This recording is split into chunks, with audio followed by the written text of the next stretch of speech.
Hey guys, welcome back to Magic TV. My name's Craig. It is 9 o'clock, which means it's time for a Talk Magic. And this is less of a Talk Magic and more of a Talk Hypnotism, because the person I have in front of me today is one of the top practitioners, is that the word? One of the top hypnotism performers, but also has had a huge career both as a magician, a mentalist, a hypnotist. He's very well known in the magic community. He is considered one of the most controversial characters in the magic community, and that's coming from me, who's also been considered quite controversial through the years. I have nothing on this guy. He has had an incredible career. If you saw the interview I did recently with Rob Temple, who everybody raved about that interview. Well, Rob is actually a student of the gentleman I have here with me today. And unlike a lot of the interviews, I have no idea where this is going to go. I have no idea what's going to happen, but I have been super excited about doing this interview for a long time. So it's time to introduce, on Magic TV, on Talk Magic, the one and only Jonathan Royle. How you doing, man? You okay? I'm good and well.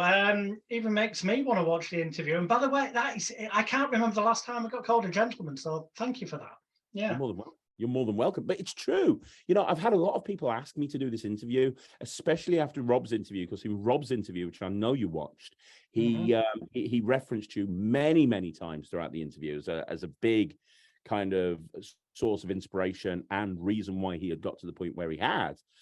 But, you know, outside of that, you have had an incredible career. You know, you're very knowledgeable, and for some reason, you've had quite a lot of controversy surround you in so many different aspects of the career that you've had. Now, we've known each other for a long time. And I've been aware of you, but this is going to be a really interesting interview for me because I'm not even aware. I try to stay away from a lot of the controversy unless I'm creating it. So it's going to be really interesting to kind of get to the bottom of everything and find out everything. And I know you said to me earlier, no questions are off the table. I can ask anything that I want. Precisely. Yeah, I've nothing to hide because, you know, that's the thing. When you consistently tell the truth, it doesn't matter if people want to backstab you. The only way they can then go and backstab you is to make things up. And people can either then choose to believe it or not, but hopefully intelligent individuals will go away, and these days it's easier than ever, do a tiny bit of research and discover whether it's what I've said for years that's true or whether what some rumor monger posting anonymously most of the time, facelessly, not having the balls to do it. There's a few exceptions to that. And if I'm just going to ask up front out of respect, if at any point it becomes relevant during the interview, as long as I make this disclaimer right now, I take full legal responsibility if I should mention anybody's names. You know, I turned 47 on the 13th of August, just gone. And come this November, to be precise, I'll be then entering my 45th year as a performer in show business, professional, getting paid. So I'm getting too old for all this controversy and arguments and such like. You know, it's and when I saw you in Blackpool, I mentioned coming up or just having happened. I don't know when this ends up going out, but Magic Scene, I believe it's going to be edition 106, are doing an article, and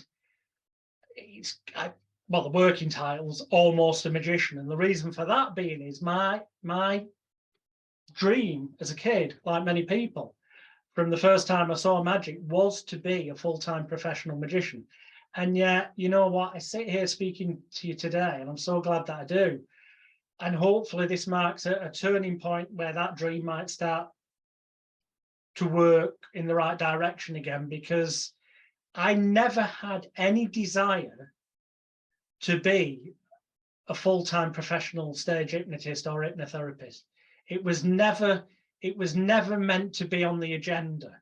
Life just took a crazy, I mean, in truth, if I'd have followed my family's path, I should by rights be traveling with the circus where I was born, and I should still be performing as Flap the Clown. So, you know, even from an early age, I kind of Well, let's talk about that deviated. early age. I want to talk about that. So you've been involved in magic and show business for a very long time. Tell us where that all came about. So you were born into a showbiz family, right? Yeah, I mean, I didn't have a choice at the early age. I was born, my mum and dad were traveling with Gandhi's circus here in England. The week that I was due, the show was going to be in Wales. No offense to Lloyd or Lloyd Barnes or anyone else from Wales, but my dad didn't want me to end up being Welsh.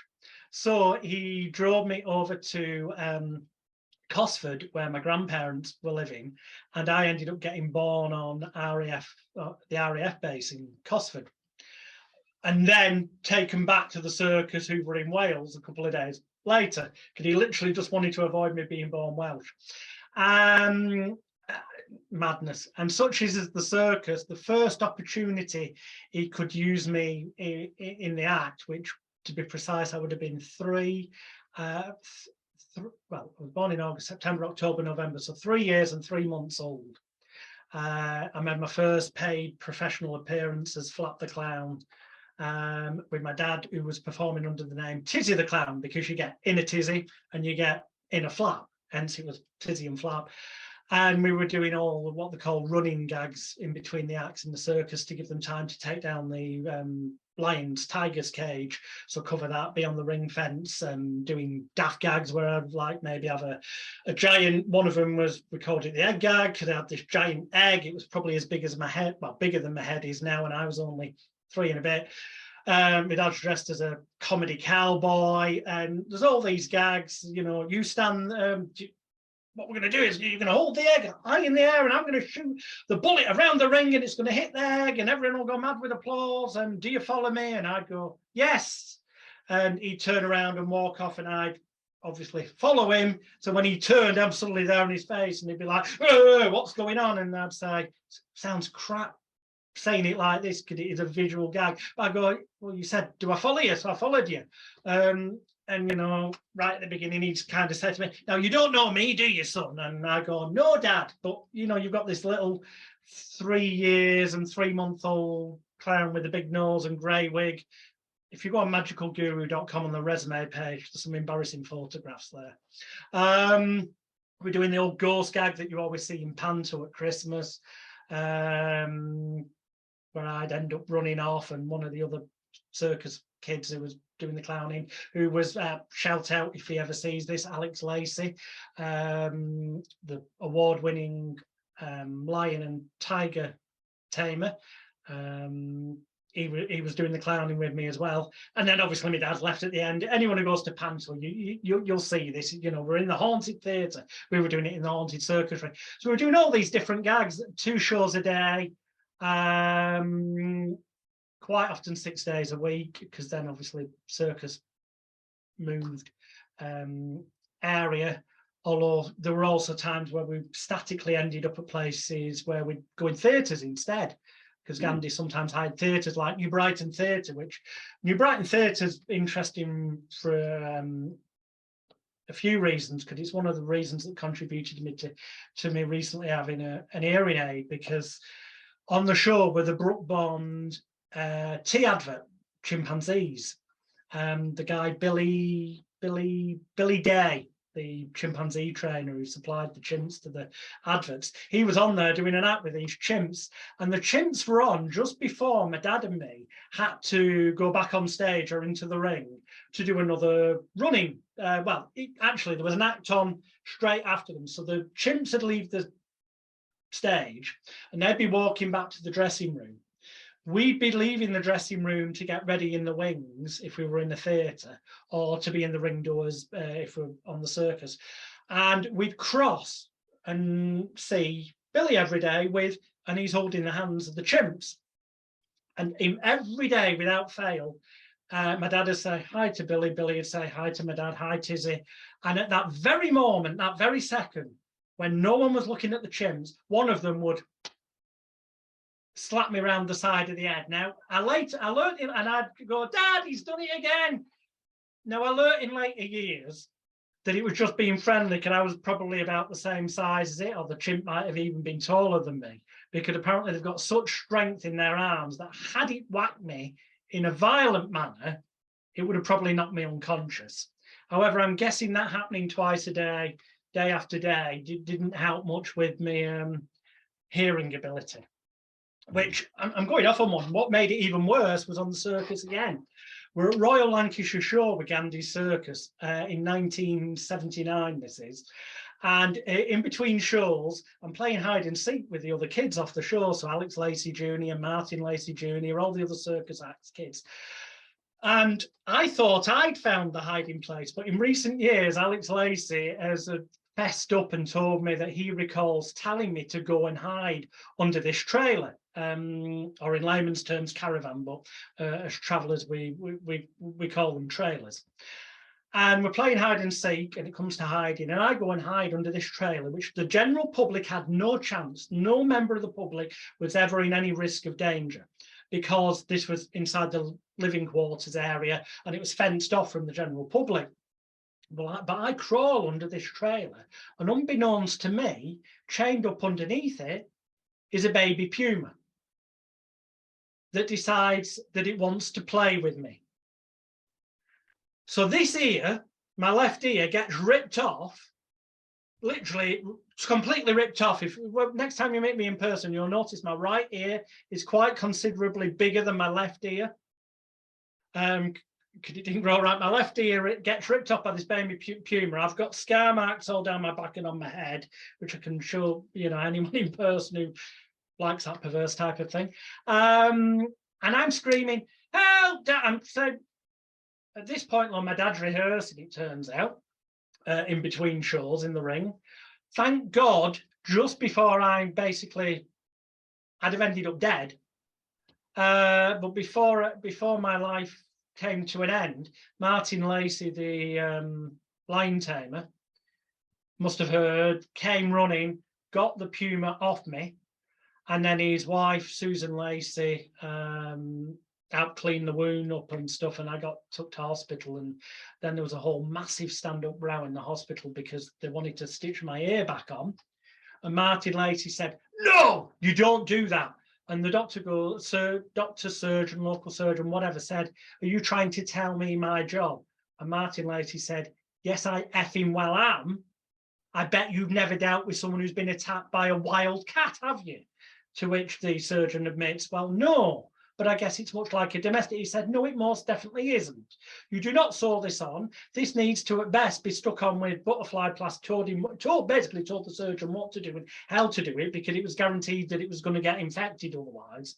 And that I could end up losing my hearing and all this, that. As it is, that is my original ear, as it were. It's considerably smaller than the other one, but the end result of that, being hit around the head, nearly being killed after a gig in the early 90s, and various other things, is that I now do have to have an hearing aid. Yeah. So yeah, circus was it was a great educational grounding, for getting, as it were, that kind of, you'll know what I mean, because you do so many shows so often, getting that, I don't want to say lack of fear, although these days I don't have any fear, which a lot of people say that's a bad thing. There's no saying in show business that when you lose the nerves just before you go on stage is the time you should give up. And I talked to Paul Daniels about this at length, and much to my surprise, he basically agreed with me. He said, yeah, it's bollocks. It's an excuse for people who haven't got over the nerves, or who haven't reframed it to excitement, or whatever. He said the fact is, if you're confident in what you're doing, and you know that even if the unexpected occurs, that you've got a whole treasure trove of responses that you've used a million times before that you can draw upon, then what's there to be nervous of? And when you think about it, there's only one thing really that anyone truly is nervous of as a performer. And I'll speak about this as a magician. It's not about whether the trick actually works or not deep down on an emotional level, Because we know that deep down, some people in the audience, if we're truly honest with ourselves, might work out how it's done anyway. They may not realize they have, but people guess. And some of them do actually make very close guesses. For you to survey your audience, a lot of magicians would be surprised how close that people get. But that doesn't really matter as long as you've engaged them in an entertaining moment of magic that feels magical to them in that moment, where they suspend disbelief and, more importantly, are entertained, because that's the bigger picture. What it really is that people deep down who have nerves have got the problem with, and they may not be consciously aware of this, but it's fear of rejection. It's the idea that the audience might not clap, or they might not laugh at the right time. They might, as we say in the business, end up dying on their ass. Yeah. So when you examine that and you think, well, what's the worst thing that can happen if I die on my ass? Well, the worst thing is maybe there could be an argument about whether or not the venue is going to pay me or not. Well, obviously, if you've got a contract in place and you're an equity member, you know you're going to get paid sooner or later, even if it has to go through the legal channels. So it's pointless worrying about that. If it happens, it happens. Your precaution should already be in place. Is it going to hurt you emotionally as a human being to have to go back to your hotel room or drive alone? More than likely home on your own. Replaying that gig as we do when we all have a bad night, which it doesn't matter how many years you're in this business, you're going to have another bad night at some point, or at least what perceptively to you is a bad night, because I'm sure you've had it as well, where you think you've died on your ass and it's been a bad night, and then afterwards the show ends and everyone's coming up to you going, that was bloody fantastic, and you're thinking, well, why didn't you applaud louder then, or why didn't you laugh louder at them? And you're thinking, were you in the same show that I think I performed? So you can never presume. Don't go home and assume that you've died on your ass. At least hang around rather than rushing straight off, which is the natural instinct to want to get out of the building as quick as you can. Hang around for a bit, use the bathroom trick, especially if you've got your wife or an assistant with you. Send them, and now with what I'm about to say, that's going to look sexist because I'm going to refer to the ladies' toilets. So I didn't mean that because you might have male assistants, so I apologize for that. But assuming you've got a female assistant, send them, because the women are more talkative. Send them to go and lock themselves in a cubicle for a bit while you're packing up. Because then when the women go to the loo, they will be talking about the show they've just seen. But in a far more honest fashion than they ever would if they thought it was being overheard. And you'll find out what people truly thought. And you know what? Quite often, you'll find out that things didn't go as bad as it may have felt to you that it did, because you're comparing it to that night when you felt like a triple A-list superstar. That's your benchmark. The audience have got a different benchmark. So to them, it could have been that to them that night you were a wonderful superstar, but to you, you're feeling like crap. So don't always listen to that voice inside your head. Turn it off. Or make it sound ridiculous so that you don't take any notice of it. Focus on the fact that you've done that routine, hundreds, thousands of times before and it's gone down well, and let that be enough to reassure you that, you know what, if it didn't go as wonderful as it could have done tonight, well, it's not the end of the world. You're still going to wake up tomorrow morning. You're alive. You've got food on your plate. It's not the end of the world. And I think that's the biggest fear. When you examine that and kind of consider what could the worst things be, it becomes easier to emotionally handle the idea that it could happen. And once you accept it could happen, the irony of it is, because you become less focused on the idea of, I hope this doesn't happen. It's like the job interview scenario. The person who goes for a job interview or audition, and they're thinking in their head, I hope I don't mess this up. I hope I don't say the wrong thing. By thinking this, they're focusing on the possibility that they could screw up and do something wrong. And because of that, they're giving themselves a suggestion it's possible. And therefore, it's more likely to become a self-fulfilling prophecy and them screw up in some manner. Whereas if you fully accepted the idea that you may possibly die on your ass now and again, or not get the reaction you thought you might, and you go, well, so be it. But you know what? I know that I've done it all these times. It worked really well. And you put your focus on, because in life you get more of what you focus on. Energy goes where attention flows. You focus and only think of it working wonderfully. Yes, there'll be the odd time where you're disappointed at the level of the outcome. Of course there will, but it'll be far less times than if you're focusing on, I hope this bad thing doesn't happen. Sorry, I went off on one again. No, that's amazing advice from somebody who's very, very experienced at performing on stage. I mean, that's incredible. Really, really good. And you're right, 100%. You're absolutely correct. So going back, going back to the time frame, you're in a circus family, and a lot of circus families, they spend their entire life in a circus. You know, I've got friends that have worked in a circus their entire lives, from a kid all the way through to retirement, points in between. Obviously, that wasn't your trajectory. So what happened? I mean, obviously, you've been involved in showbiz your whole life. I'm not going to ask you, did you go and get a proper job? Did you become an accountant? But what made you leave the circus and leave your surroundings, which are comfortable? And what was the goal? You said it was never your intention to go into hypnotism. Yeah. Was it going off on your own? How old were you? What happened in that next stage of your career in entertainment? Okay, well, it was basically, in a nutshell, this is going to sound like I'm not blaming my mum. You know, in a lot of ways, I'm thankful now, and I've come to terms with it. But my mum was what in circus they would call a flatty originally, which is traveller's term for she wasn't a born traveller. Now, ironically, by birth, my dad, arguably, well, not arguably, was factually a flatty, because he wasn't born on the circus, albeit that we do his dad's brother was a showman and a con man, you might say, in Blackpool. He had fairground rides.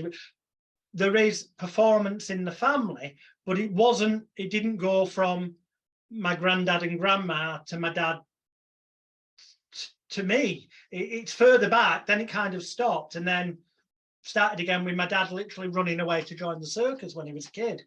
You know, in the, like you see on the tap, well, it happened. That's what he did. So with me, I was born into that. So I'm real circus, if you could have born into it. You want to get into that apparent circus snobbiness, but some people do. But so my trajectory should have indeed to be continue traveling with the circus, and I'd still be there now. However, my mum, being a flatty, she'd had normal jobs in the past, but she met my dad on a holiday camp where he was entertainment manager years before, and then gone traveling with him off to the circus because he decided he wanted to go back with the circus again. But she put a foot down when she got pregnant with me and said, I want him to kind of, well, it was more like when I got into the realms of being six and a bit. She wanted me to, rather than having to go to different schools in different towns, she wanted me to have a stable, secure education, so I had something to fall back onto, you know. But by this point, I'd been performing from 3 years and 3 months old. So good 3 years of 2 shows a day. And I'm already addicted to this. This is looking back on it. I may not have been consciously aware of that at the time, but I'm already addicted to the attention, the adulation. And at the age of 6, I get sent to a normal school, apparently, you know, full-time. And the idea is that I'll stay at home in a house that my mum had got rented with my mum, and then in school holidays and weekends, when it's near enough, I'd go and perform with my dad. That was the plan. That meant my mum would remain with my dad and not leave him. Well, this happened, except a couple of other things happened at roughly the same time. The Daily Mirror newspaper, 1981 it was, the headline was Alex the Circus 6 hit, because I was 6. Came to the school that I just started in Ainsworth and wanted to take a picture of me as Flap the Clown for the article they were going to do on the fact I was Britain's youngest paid circus clown, or at least I was back in 1970, in November 1978, when I was 3 and a bit. The article went in, and the teachers at that school, once they found out that I still performed and earned money, they basically just, there's no other way of putting it, they bullied me and made my life a misery. Now, the kids didn't at that school. The kids at that school were absolutely bloody fantastic. And if any of them ever see this, stumble across it for whatever reason, anyone who went to Ainsworth Church of England school with me, you were all brilliant. I am not referring to any of you kids when I talk about kids bullying me. Okay, you guys and girls, bloody hell, if I could have had you all through school, that would have made life so much better in so many ways. And it was not doing good for my mental health, especially given that I wasn't getting the daily. Everything was screwed up. I 3 years and 3 months may not sound like a long time, but when you're doing 2 shows a day, it is, in terms of getting conditioned, used to something. And I basically practically begged that we move from there. And fortunately, by the time, just before I was 8, my mum did get a house in a place called Haywood, which is ironically the town where my dad was originally born. And we went and moved to Haywood, and started going to school there again, performing at weekends, holidays, whatnot. And what happened there was that the teachers there were fantastic, and I thought, yes, no more bullying. Unfortunately, I kept appearing in newspapers and then appeared on Granada Reports, television and other TV and stuff. And then I started getting bullied by the kids. And it's all well and good. People say to you, oh, yeah, they're jealous because maybe they were, maybe they weren't. And, you know, there's that old saying, sticks and stones will break my bones, but names will never hurt me. It's the biggest pile of bullshit on the planet. Let me tell you, going off on one, that from in 1989, I became the youngest ever qualified hypnotherapist with the Association of Professional Hypnotherapists and Psychotherapists. And I started actually treating people for money. And since then, which is now over 33 years, I have helped thousands of people to change their life. And one key thing that time and time and time again has proven to be true is that nothing hurts more long-term than things that someone else has said to somebody. Yeah. They cause the deepest, most painful, long-lasting scars, and the hardest to overcome, heal, and move forward from. And they cause massive impacts on people's self-esteem, self-confidence, their feelings of self-worth, their ability to love themselves. And I don't mean in an egotistical fashion, I just mean to actually feel like a worthy person. And it did get to a point. I'm going to get through this pretty quickly, this little bit. If anyone wants the fuller version of it, it's on magicalguru.com on the resume page in an interview I did for Men's Suicide Awareness Week, a thing that I out with a few years ago. It got to a point where I went to the main road, basically, in Haywood, the busiest main road, Queen's Park Road, and it was in the winter. It was in the evening. And I lay down in the road. And no fucking traffic came, which is unheard of for this road. in what seemed like forever. Now, in truth, it was probably 30 seconds, 60 seconds. I couldn't honestly say, but it felt like forever. To the point where I got fed up, stood up and started making my way back to the pavement. And at that moment, whoosh, a bloody articulated lorry flew past at ridiculous speed. And I suddenly thought, what the fuck? And something in me said, there's got to be a better solution than trying to escape it all this way. And incidentally, I was only around the age of about 10, 11 at this point. And what did happen, thank God. And on the one hand, thank God. On the other, was it right? It happened because I'm going to segue back slightly. I'm putting my finger here to remind me, 11 years old. So up to that point, because of the bullying, I started to resent my dad, because the bullying was about me being a circus clown, the odd one out. This is how I rationalized it. So therefore, it was my dad's fault. However, the psychological torment with that was that I loved the audience's applause and the laughter at the right times, because it made me feel good. And that I definitely didn't want to lose that, but it was being caused by this. So my crazy childlike mind looked at what else was I capable of doing.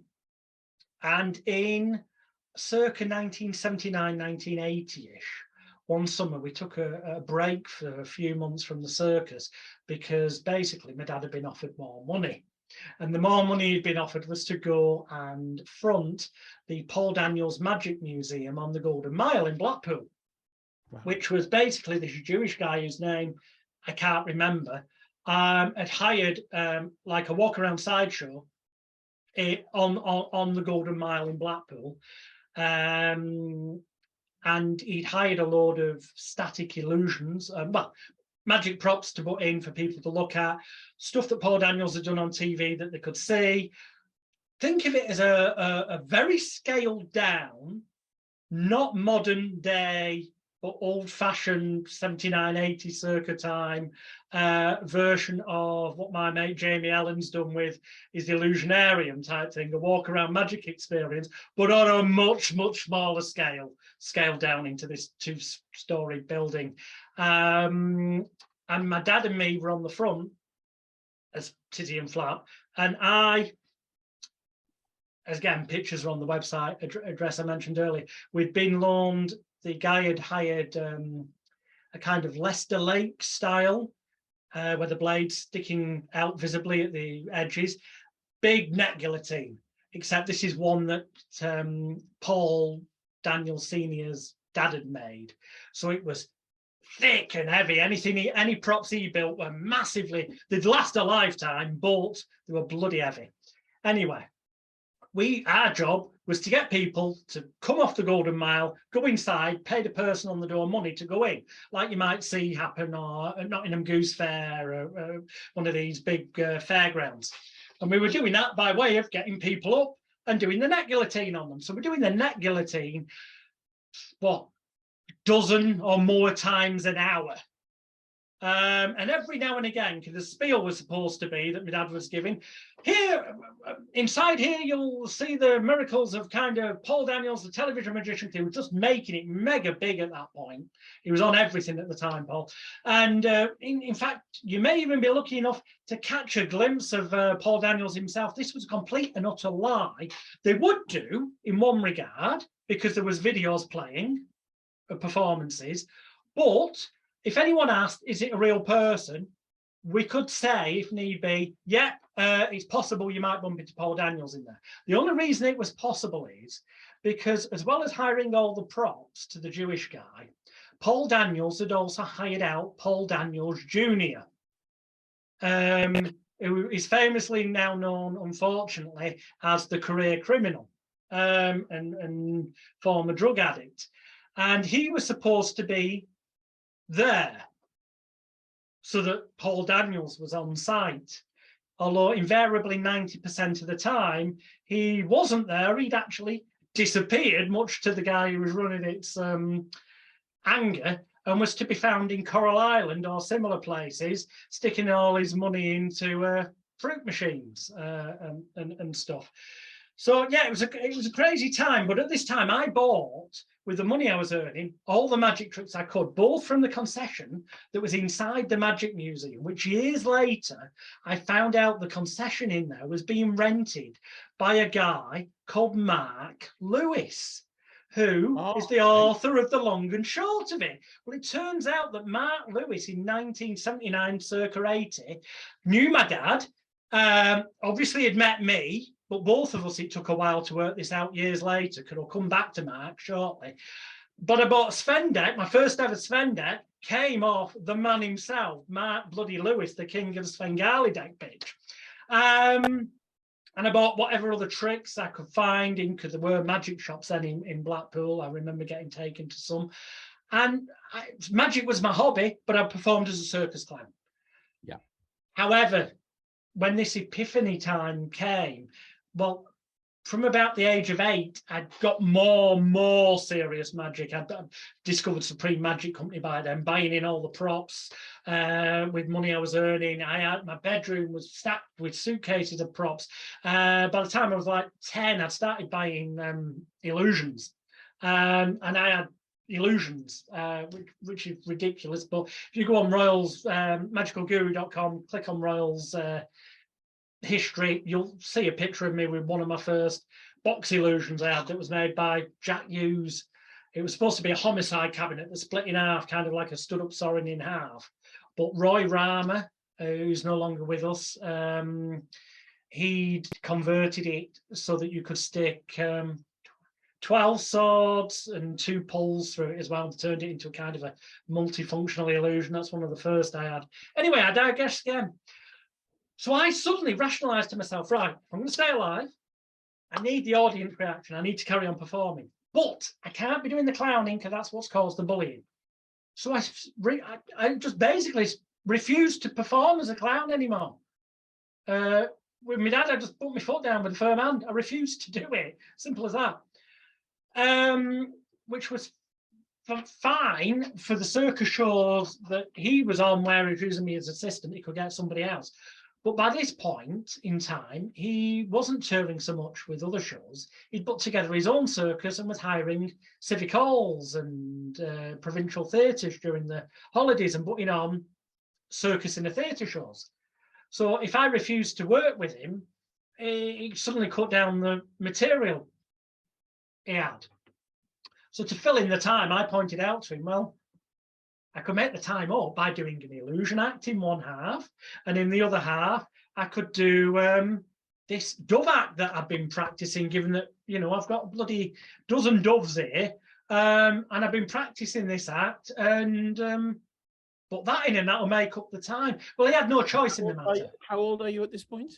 The Dove and Illusion act, I started doing when I was 12. Yeah. And one of the first venues I did, I will say there's a video on my website on the magic page of me when I'm 12 doing a dove act. Notice I say a dove act, not the dove act, because what I'd rehearsed was the dove act, namely your old Channing Pollock style, okay? As we magicians would know, silks, doves appear. My dad did not like, well, my dad doesn't like any magic other than stage illusions. Full stop. Close-up magic, forget it. Magic, don't like it unless it's a big box. So there was that conflict. So he was fine with me doing illusions in one half of the show. The other half, he goes, I don't want all this silks, you know, props, like to see props on stage. So he goes, use these props, stuff that he had, and the only compromise, if I wanted to perform and get paid to take part in these shows with him, was for me to do a dove act that was basically complete shite of a dove appearing from an empty cage covered with a cloth or out of a bloody mirror box and shit. When I was arguing, well, no, what's in the show is silk appears from nowhere, another, boom, dove steal, dove, looks way better magically to an audience. No, he wanted props.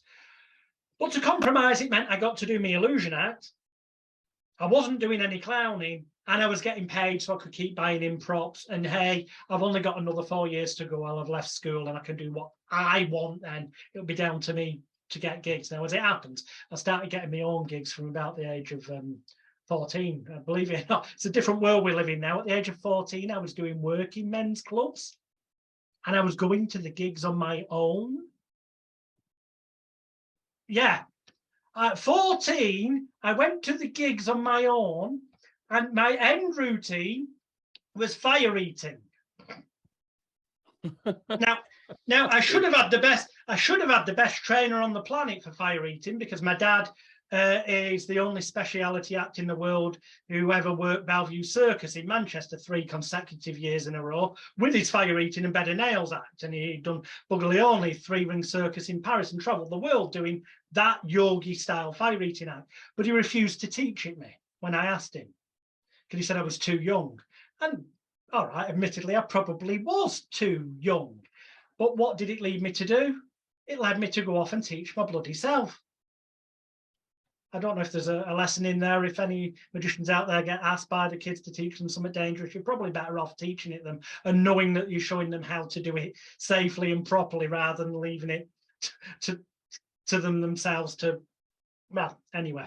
So yeah, and if I'm not blaming him, although it sounds like I am a lot here, I'm really not. But one of them, I'm doing the old gag, you know, I'm gonna run the flame up my arm and over my chest, and I say to this woman, you know, if I should set on fire, I want you to start blowing on me. Let's have a rehearsal. And it's a smutty gag, you know, it's not the best blowjob I've ever had when she's rehearsing it. As old as the hills, that's not the point. The point is, it's getting a way bigger laugh than it should do. And I mean, seriously good laugh. I think, whoa, I'm on fire tonight. What I should have realized is I literally was on fire.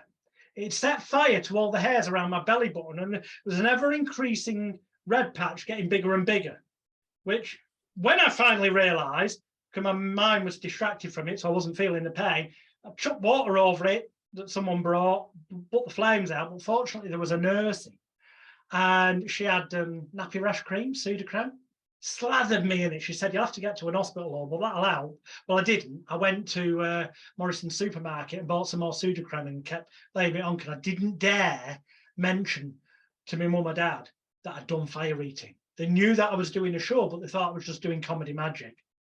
Unfortunately, it did heal. So yeah, I went off on one again. Anyway, the point is, the direction I was going is that I moved away, stopped doing the clowning, started doing magic. Also, in those years of kind of 10 to 14, pivotal 4 years, I was going into the library with my mum in Haywood, and because I had to go in with her so she could arrange with the librarians for me to be allowed to take books out on child library pass from the adult library, and they set it up because the kids' magic books were, by that point, I was way beyond them. But they had a load of real magic books, the kind of stuff you'd get from a magic dealer these days. So they had Supreme magic books there and stuff, you know, on the shelf. Well, Manchester Central Library had a whole bunch of them, but they'd ordered them in. They were there on the shelf. And one day, right next to the sports and pastime section, which is where the magic and conjuring section was, just to the right of it, under the, oh, it's got a name in libraries, the numbering system for books. Oh, yeah. No. Anyway, it's always remained the same. Just to the side of sports and pastimes was popular psychology. And one day I saw the spine on a book, and it said How to Win Friends and Influence People by Dale Carnegie. And suddenly I'm drawn away from the magic books, and I see this. And I go, that's the answer. How to win friends and influence people. If I read that book, I won't get bullied anymore. So I got the book and I read it, and it's full of all these great techniques that, you know what, when you're an adult, in certain situations, such as a sales arena or some business arenas, work a treat. But if you take it literally, like it tells you, to a person, to them, their name is the most beautiful word in the English language. If you take it literally the way it says, use it as much as you can. Well, I'll tell you now, if you go into a pub, find out somebody's name that you've never met before and use it every other sentence, the most likely outcome is you getting punched in the face. Doing this as a kid to other kids, it didn't fucking help in the slightest, excuse the language. So my solution fell apart And I thought, oh. But I was handling it more because I was not having to do the clowning, and I was performing regularly, and it balanced out a bit. But then I came across, in the popular psychology section, a book by a guy called Emile Coué, C-O-U-E. It's famous for a phrase, day by day, in every way, I'm getting better and better. He was the forerunner of self-affirmations and the kind of stuff that's become known as the secret law of attraction, except without all the nonsense they've added into it. This was the what works, the way the brain works. And one of the things he taught in this book, The Power of Autosuggestion, was Coué's law of reversed effort, which also gets termed as what resists persists, or another way of saying is it's something I said earlier, you get out of life more of what you focus on. Energy goes where attention flows. That was one of the things I learned from there. One of the other things I learned was the law of reversed effort, which is you see a stage hypnotist tell someone to try to separate your hands, and notice how they're locked, glued, welded, cemented, bolted together. Just try. Go on. The more you try, the more they stay. Well, the idea is that that word try, especially with the emphasis, just try.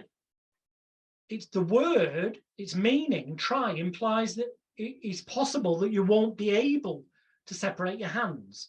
So it gives a suggestion that people can wrap their mind around, and that then takes over and they come to believe it. And so a number of them find that they can. And I was thinking, and suddenly it occurred to me, and one day, and I'm at secondary school at this time, and what used to happen daily is that the ginger, I've got my hair purposely short, but you'll see on the pictures on my website, I'm a ginger by birth. God was not kind to me. The ginger nut would be pinned up against the wall by the school bully who had his kind of entourage behind him. He'd say whatever nonsense shite he were going to say to me, and then punch me or whack me or whatever, and then walk off with all his cronies laughing. And it got to a point where, not that I considered topping myself again, but where I thought, what have I got to lose if I'm going to get hit anyway? And I remembered what I'd read in this book. So I thought I'll try out the law of reversed effort. I got pinned against the wall. And before he could say anything, I said, rather than talking, you stupid nonsense, why don't you just try and hit me now? Go on, do it now, try and hit me now. And he looked like the car in the headlights for a minute. Now, this is something they call in NLP and hypnosis, I later found, a pattern interrupt, because what I did didn't match the pattern of what he expected to occur. But also added on to that was this law of reversed effort, the suggestion of try being that you won't be able to. Both of these caused confusion and disorientation in them. And they ended up just letting go of me, saying, you shut the F up, stay away from me, told their entourage to follow them, and they never went near me after that day.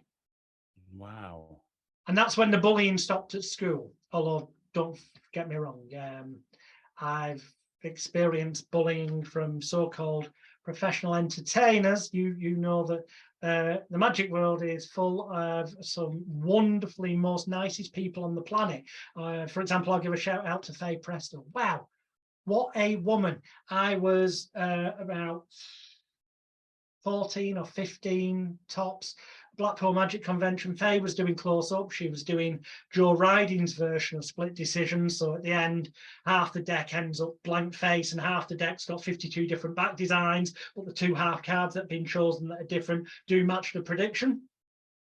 And she'd made up so many sets of them that at every table, she left the props and said, there's a free card trick there for anyone who wants it. If you don't know how it's done, come and see me afterwards. And I happened to be sat on the front row, and I was lucky enough to get this. So after she'd finished close up, I went to, track down Faye and ask her to show me how to do the trick. And she sat down, not just with me, but a few other people, taught us all the trick, and then gave us all, but me in particular, a whole bunch of advice about magic as a career.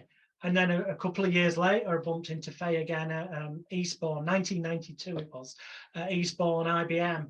And she gave us a masterclass in rote magic. I mean, so much time. And then years passed by because my career suddenly went off into hypnosis, which we are going to get there. I will answer your question. And I was fortunate to be asked all but one. So I did 2 or 3 of them. I did every one of them except one of the Southern England Magic Conventions that Colin Richardson set up as a kind of fingers up at Derek Lever, because there was a whole big Derek Lever war. And I was asked to do it mainly because Derek Lever banned me from Blackpool Magic Convention. There was a list. Whatever anyone says about there was or there wasn't, there was. It may have only been in Derek's head, but if you were on it, you weren't getting in the convention. Simple as that. And the irony of it is, the only reason Derek Lever ever fell out with me, you know, he was one of the most helpful people when I was buying stuff regularly from him, from Taurus Magic. And it's not because I stopped buying stuff off him. He stopped selling me stuff when he found out who my dad was. And it all turns out that in the 60s, my dad was booked to do the Showman's Guild, who are like the trade union for fairground people, who've got gaff people, as we call them in the industry. Well, they have, for performers have equity. Fairground people have the Showman's Guild. And my dad was booked to do his Fire Eating Bed and Nails Act. And they then booked a package show of a magician, singer, and a comedian and whatnot that had been booked through Derek Lever's agency, because the head office of the Showman's Guild was in the Great Manchester area. Derek Lever shows up to discover there's a yogi act on the bill, and obviously he used to do a yogi act, did Derek, although he never performed at the high-class venues my dad did. Yes, that is being a bit childish pointing that out, but hey-oh. I'm not the one who stuck posters up at Blackpool Magic Convention, defamatory posters saying, beware this man, Jonathan Royle, who will be carrying counterfeit money and try and spend it on your stand. Derek Lever is the man who did that, and we had to get me, my wife, who you met, and my daughter's godfather, Stuart, had to get security and the police involved that day to have that removed. Much to Derek Lever's dismay, and for me to be readmitted to the convention. Yeah, Derek Lever turned in, well, he is. He either your greatest friend or a massive see you next Tuesday. But anyway, I digressed again. Where was I? Yeah, Derek Lever told the Showman's Guild guy, either you send him away, he's not performing on this show. Either he goes and I'll get my stuff and do my yogi act if you wanted one in the show, or he stays and performs and we go, which means he wouldn't have, the Showman's Guild wouldn't have had a singer, a dancer, the band, the comedian, or the magician. And my dad didn't have any other props with him. So needless to say, the Showman's Guild basically have got no choice. But the thing is, the difference between Derek and my dad is, Derek was a performer, my dad was accepted as a showman. He did shows for the gaffs, not, he was one of them. So in front of Derek Lever, they turned around and paid my dad his fee, then paid him some more on top, so that ultimately on a pro rata basis, it was obvious he was getting more money than Derek would ever make out of this shebackle, and then invited him to go and sit on the president of the Showman's Guild's head table and join them for dinner to watch the rest of the show. And now, when Derek Lever found out who my dad was, it was that very moment, that very second, that refused to ever sell me anything, and that suddenly he started slagging me off. When he didn't know who my dad was, he couldn't help me enough. And you know what? He really was helpful and gave me some great advice over the years, in fairness to him. But yeah, so yeah, that was a segue. So magic, got over the bullying, figure, hey, getting the drug, the performance. Bullying's now under control. But because I'd gone on that personal development path, I used to buy the Exchange and Mart, a British magazine, and they had a section in blue pages, and that was the business opportunities section. Next to that was the section where the magic by post and magic dealers, even Supreme had an ad in there now and again. Anyway, one day I saw an ad on the back of the business opportunities bit, and it said, train to become a hypnotherapist and stage hypnotist. Now, it wasn't the hypnotherapist bit that caught my attention, it was this stage hypnotist. I thought, oh, interesting. Because I've read a couple of books on self-hypnosis by this point to improve your confidence and stuff. So I sent off my stamped addressed envelope. The prospectus came back, and this was 1988, start of 1989. And at the time, they wanted £125, United Kingdom sterling, which is a fair bit of money in 1988, especially for someone who was 13 and a half, roughly. But I was earning it from doing shows. So I sent off the 125 quid, and I got sent back various audio tapes, training manuals, blah, blah, blah, studied them, did the exam. And ultimately, by the time of August 1989, I've sent the exam in. I passed it because I lied about my age. I said I was 18 because I was savvy enough to realize, you're going to have to be 18 for this. So I lied about my age. I passed with a ridiculously high rate of something like 86% on one of them and 94% on the other, and got the certificates through. And I went to my local newspaper lying about my age again, saying I was 18, going, I'd become the youngest, but I was saying I was 18, the youngest. I've just become the youngest professional hypnotherapist in England.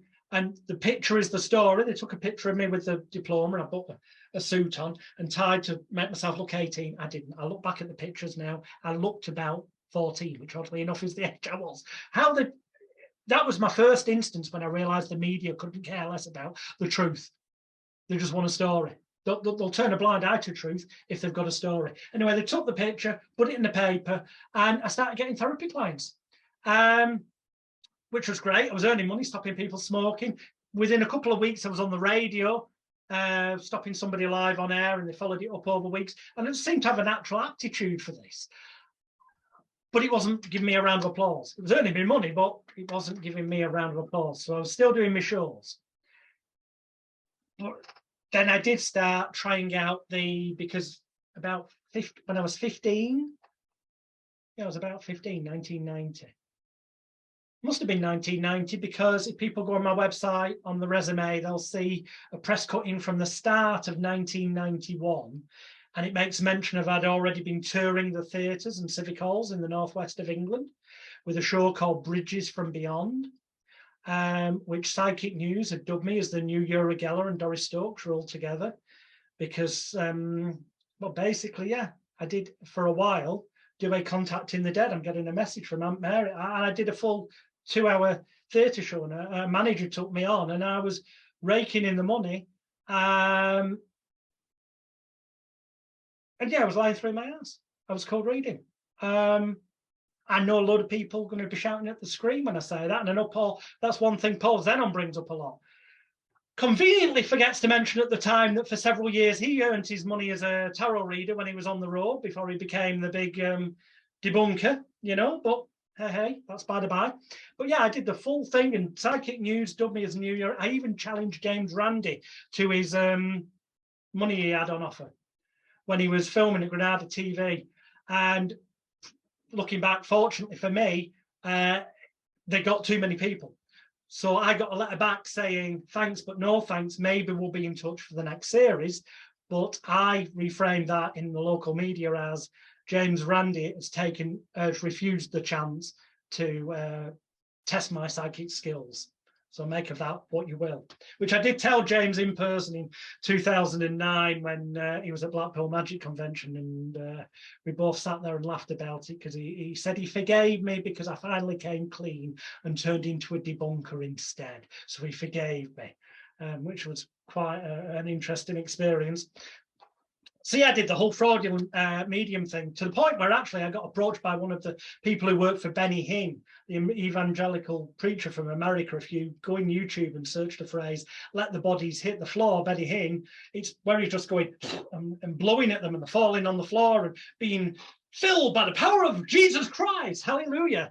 And I was approached by his people and offered obscene amounts of money to go and minister the word of the good Lord Jesus Christ in the US of A, because with my British accent, in fact, I was so young, and Psychic News had said I was like the second coming. They said they'd probably make me, in the Christian world, the alternative Christian world out there, an A-list celebrity multimillionaire, before I was even 20. way before, they said. Now, I turned it down because, for one key reason, this was happening when I was like 15 years old and I couldn't just run away from home. Also, at that time, I didn't have a passport, which was a bit of an inconvenience. What it did prompt me to do was get a passport. So I didn't do that. I also developed a conscience because one night, and this sounds like something that's made up, but I swear this is true. My grandfather passed away. Not my dad's dad, it was my mum's dad. And I was then doing a show at Middleton Civic Hall. This one wasn't my Bridges from Beyond show. It was one where I was on the bill with 4 other spirit mediums, or as you may prefer to call them, fucking fakers using cold reading. But I was on the bill with a few other spirit mediums and spiritual healers, fraudsters, yes. And I now know from what I've learned from other things that obviously the rational explanation to what occurred that night is it was a psychological manifestation because of grief, because my granddad had only recently passed away. But that night, it felt like I looked to the side of the stage like I always did, as well, looking to the side of me, but by virtue of apparently talking to the person from spirit at the side of me. So they're coming through very strong now. And as I look at her, I'm seeing this as a short lady. And I'd look at the side of me, because you're going to be like interacting to make it look believable. And as I did, I noticed there was someone in the wings, but I knew there was nobody that side. The sound guy's this side. This there. Who was it? And I made more of a point of looking next time. And in that moment, to me, I saw my grandfather. Now, that was grief. I know that now. I hadn't suddenly developed genuine clairvoyancy skills. And it's never happened again since. But that night, I vowed that I was never going to do another Contact in the Dead show to myself. And I never did. I cancelled the ones I had in. Don't get me wrong. I did carry on doing psychic fairs, doing tarot reading, but I didn't claim to be talking to the dead. And I told them it was spiritual advising and, you know, these are just bits of cardboard. But then I've been the most, it's ironic because Paul Zeman, even in the past, has gone, yes, but even recently he was on telly claiming to be a genuine psychic. Well, actually, no, because in the recent years, when I've been on television around the world, and there's literally hundreds of TV shows over the past decade that I've done, well, past couple of decades, that some might go psychic stuff. I have never claimed to have any genuine powers. I may have said, I seem to have this ability, or phrased it in a way people could perceive it as though I was saying that. Yeah, I have on some of the shows, because that's what they wanted. But let's be honest, I was taking the piss. My own website, which can be checked on Web Archive, it's not something I've just altered very recently to say this, have always said that Jonathan Royle, or my previous stage name, were Alex Leroy or David Williams. There's numerous ones I've used over the years for different things. It said duplicates the feats of apparent psychic phenomenon. Or it would say, it looks like he has psychic skills. It's worded so that it was never claiming any genuine psychic skills. I mean, it's now worded to the point where it says he claims no psychic skills whatsoever. However, he has an uncanny ability to look at people's belly buttons and tell them their past, present, and future. He's been dubbed the belly button psychic. Well, I have, by other people. And he has an uncanny ability to look at dogs' paws, and by touching the pads on their paws, kind of like you might do looking at lines on somebody's hands with palmistry, he can tell your dog's past, present, and future in an uncanny manner. Is it magic or tricks? You decide.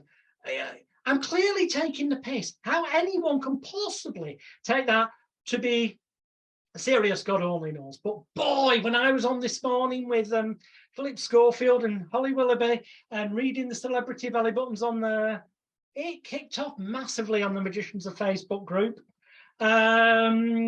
when I was on the Big Breakfast multiple times in the 90s, I was on there regular. Every couple of weeks, either dog's paw reading celebrities' belly buttons from Frank Bruno, Rory Bremner, the Sweet Valley High twins, Lily Savage. One time they even had me read Zig and Zag's belly buttons. The fucking puppets, for Christ's sake. I'm doing this with a... How can anyone possibly think I was doing anything other than taking the piss? And I was. Here's the thing. And yet people get their backs up. There were magicians slagging me off saying he's claiming to be psychic. I never did. There's members of the public believing it and wanted to pay me money to have the belly buttons read, which I always refused. This was belly button reading, dog's paw reading is only something I've ever done on TV shows, radio shows, and in newspapers and magazines for celebrity pooches and celebrities and stuff. And yeah, it's brought me into contact with the Spice Girls, Madonna, and all this over the years, and it made me money. Great. But you know what? I never claimed any genuine psychic ability whatsoever. But you'd think I was the devil reincarnate if you look at some of the things that people posted over the years. So yeah, we got through the whole genuine psychic bit. Then we're taking the piss out of it more clearly. But I passed this. I wanted to start doing stage hypnosis. So at the psychic fairs I was doing, they offered, they said, would you do a talk, a presentation, so that we can charge money on the door? That's how we make our money, because there's talks on. And I said, yeah, I'll do you a half-hour talk on positive thinking. I thought this will give me a chance to lock some audience members' hands together, hypnotize them and get practice locking the hands together and then putting them under the so-called induction bit, and then maybe make them forget the number 7, so you can no longer count, say, I think the number 7, and then tell them how they could use this themselves to program their mind and have some books on sale. So that's what I did. And at the psychic fairs, I'd started practicing so that before the time I turned 16, so while I was still 15, I went and hired my first venue and did at the top of a working men's club that only cost like 25 quid to hire at the time, but it'd seat 200 people. As it happens, we only sold 80 tickets and I ended up refunding them all because I got the grand total of 0 people under hypnosis. And we had to refund everybody because, yeah, well, it just didn't fucking work that first time. And yet I've been doing it at the psychic fairs and it had been working. And I couldn't get my head around this until I was put in touch with a guy called Delavar, who's no longer with us, whose family had been hypnotists for several generations, but also had been circus performers. And as is the thing in circus, one family, they'll teach each other their techniques. So I knew he'd be open to give me help, and he did. He became my main mentor. And he said, look, at the psychic fair, you already had people of a state of mind. They were such firm believers that what you did wrong is the way you advertised the show. Showed him the poster, but he said it's that, because most of it's before they even get there. And he helped me tweak it, and the next time I did it, it worked, and it got better from there on in. But here's the thing, I was still doing magic shows as well, and the bulk of my work was magic. And that continued to me leaving school at 15 and a half, because I was the youngest in the class, everyone else was 16. And I went and did a summer season with my mum and dad down in Lincolnshire that year, just down the road from Skegness. It was a place called, what was it called? Anyway, it was a deserted airfield, and this millionaire guy had hired it, and he was putting different galas on every week. One week would be like a steam rally, one week would be classic cars, but we'd been booked for the entire summer season to do the miniature circus show, 5 or 6 shows a day, parading for free, because we were getting paid and the public get it for free. And I was doing my box illusion act and also the dove act. Got to say about doves, I'm just segueing back years prior. I've been doing the dove act I wanted to do now with the silks at the Royal Lancashire show in the VIP tent. And I'd forgotten before the show, my fault entirely, I'd forgotten to do the trick Roy Rama had taught me, which was lift up the dove's wing over here and take the cold water that had been in the fridge and spray it under that wing. And it will suddenly put its wing down because it's bloody cold. And you do it under the other wing, spray it, and it puts its wing down. And if it flaps its wings, which it will, as it does, it goes, oh, it's bloody cold, and puts its wings down again. And it can't fly off properly because you've trimmed a little bit off one feather on one side, so it's lopsided. Well, I hadn't done that. and unbeknownst to me, its feather had grown back, so it wasn't lopsided and it could fly. So silk, nice to the music, silk, silk, dove, dove appears and proceeds to fly off around the tent. I finished my act, the dove's still not come back. I thought it might hopefully come back. It's used to going in the Nielsen Vanishing Dove cage. No, it didn't. Afterwards, my dad goes on doing his bit, other people go on doing their bit. 2 hours later, and we're due to do another performance, mind, later on, the dove's still up there, flying around, shitting into the VIP's wine glasses from height. Sorry, I just had to tell you that things that can go wrong. So yeah, we've left school and I'm doing this summer season. And then the plan was, I'd got very friendly then. I was friendly, but I had been for a number of years with two excellent performers, David R.K., who's now kind of semi-retired from the magic for a brief period. I do believe he's going to be going back to it. And Jamie Allen, who, as we know, has gone on to massive things around the world, and deservedly so, because he's a great innovator and a great performer. And I was lucky to know them both from, it's about 13. Summer holidays, we go to each other's houses, and you know, if I had shows on, Jamie would come with me, and if he had shows on when I was down there, I'd go with him. But we a few times we did a place called Cadeby, C-A-D-E-B-Y, near Leicester, a Sunday market there. We performed together, juggling and whatnot. Anyway, between us, our fascination was the Impaled Illusion. Year after year, we would see Russ Stevens, for those that have been living somewhere else, at the Mystique show in Blackpool, which without a doubt, one of the best live theatrical magic shows that there's ever been, certainly in England, but also one of the best in the world, without a doubt.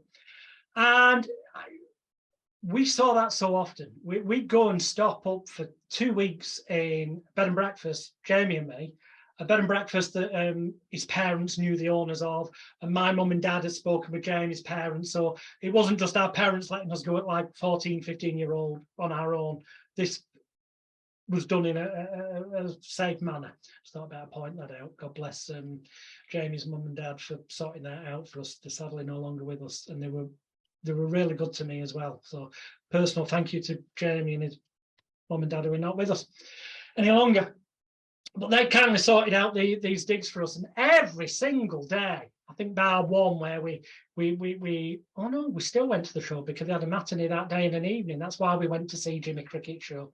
We saw a Mystique every single day, and Russ, so much bloody time. He must have got fed up of seeing us, but every day without fail, he would spend time with us, and he did. Which is why, in a moment, I'm going to make a public apology to Russ Stevens.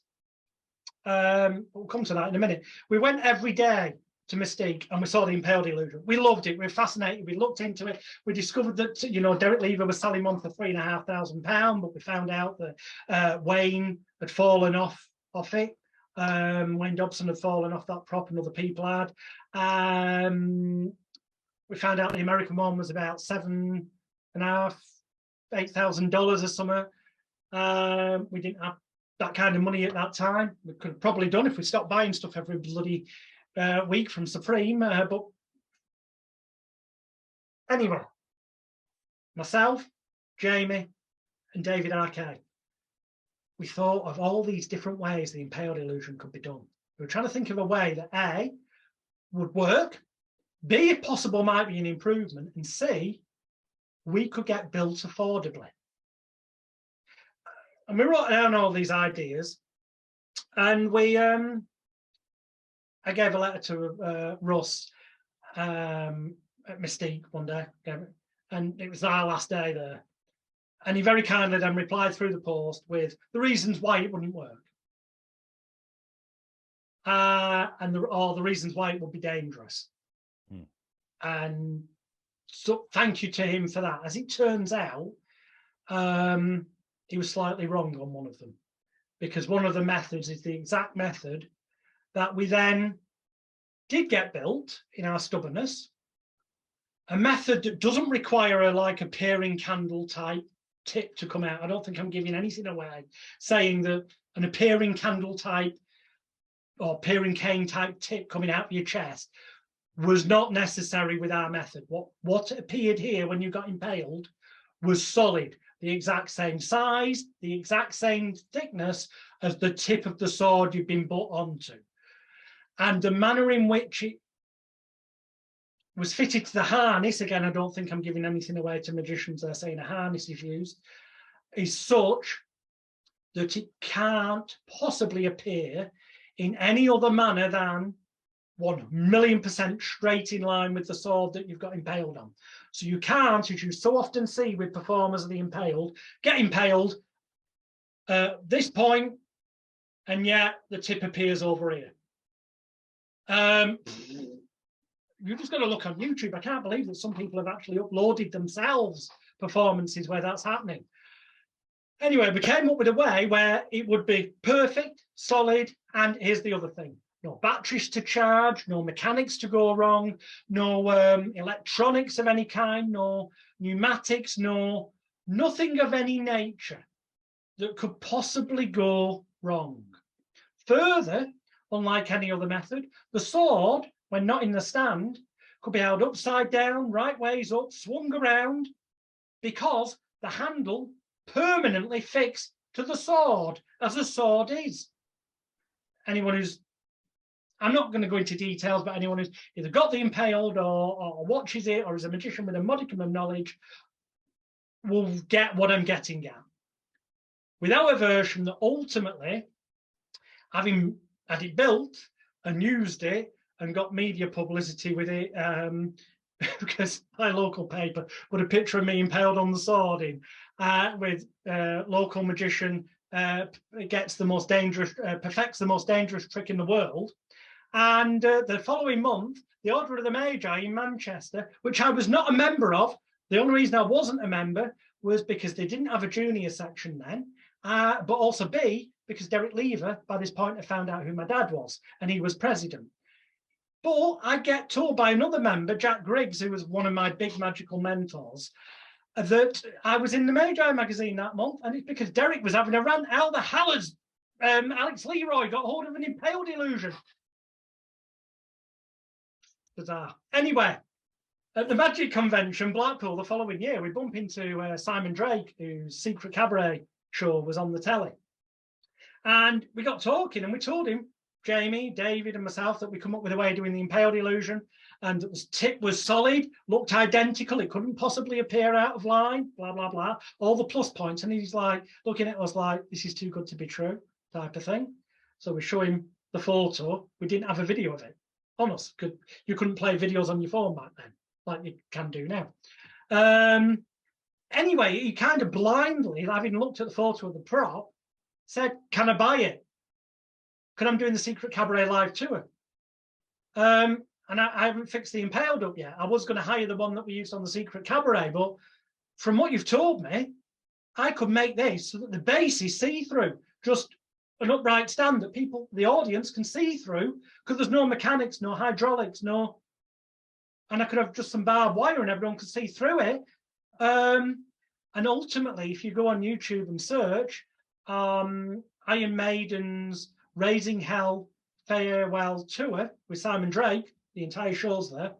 At the end, he gets impaled, and you can see through the base. There's nothing there. You can see that when the tip appears, it is solid, and it's perfectly in line. Well, that prop is the exact sword that David Arcade's dad built off Jamie Allen, David Arcade's, and myself's idea. And then David Arcade's dad fabricated it because he was a blacksmith. And that was used not just on Raising Hell's farewell tour, but Simon Drake's UK tour. And it worked really, really well, which segues me to one of my biggest ever regrets in magic. Second only to the fact that my career suddenly took a turn at the age of 17, which I'll come to, which then finally answers the question you asked in the first place, with all those turns and twists along the way. And that is that it's 1991, but I'm not 16 yet. I'm still 15, 80, 85, 99, because I turned 16 in the August, so I would have been 15. or was it the year before? I've lost track now. Anyway, yeah, because it's not when he did the tour, it's before then. It's when we delivered the prop, when I delivered the prop to his house, because Simon bought the sword and base that we had off us, and then he took the base we had apart, because although you could see through the base, we hadn't done that. We just made one that was sturdy to hold it. He had the base made that you see on the Iron Maiden video that you can see through, because he said, why would you have a base that looks like you could be hiding something when you don't need to hide anything? Which was a very valid point, in fairness. But I was tasked with the job of delivering this from Kendal, from David's house, getting it on the train there and taking it up to London Euston, where I was met at the train station by Simon Drake and Mark Spellman, who was working with Simon, and they took me back to Simon's house and they went through the prop and they went, we're going to have to make a new harness. Same way, we'll have to make a new harness because it needs to fit Simon, obviously. So they did some tweaks and they put a much better base on it, but the core of it is exactly what we supplied and devised. Anyway, I'm there. I have to stop overnight because there's no trains back the time of day it was. So I was stopping at Simon's house. And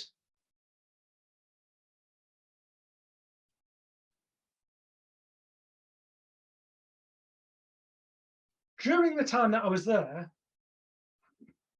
and everything that I'm about to mention, I do sincerely regret. And I did, well, I'll come to that in a minute. What happens is ultimately that for some apparent reason, Simon brought up the subject of the Mystique show in Blackpool and asked if I'd ever witnessed anything going wrong in it.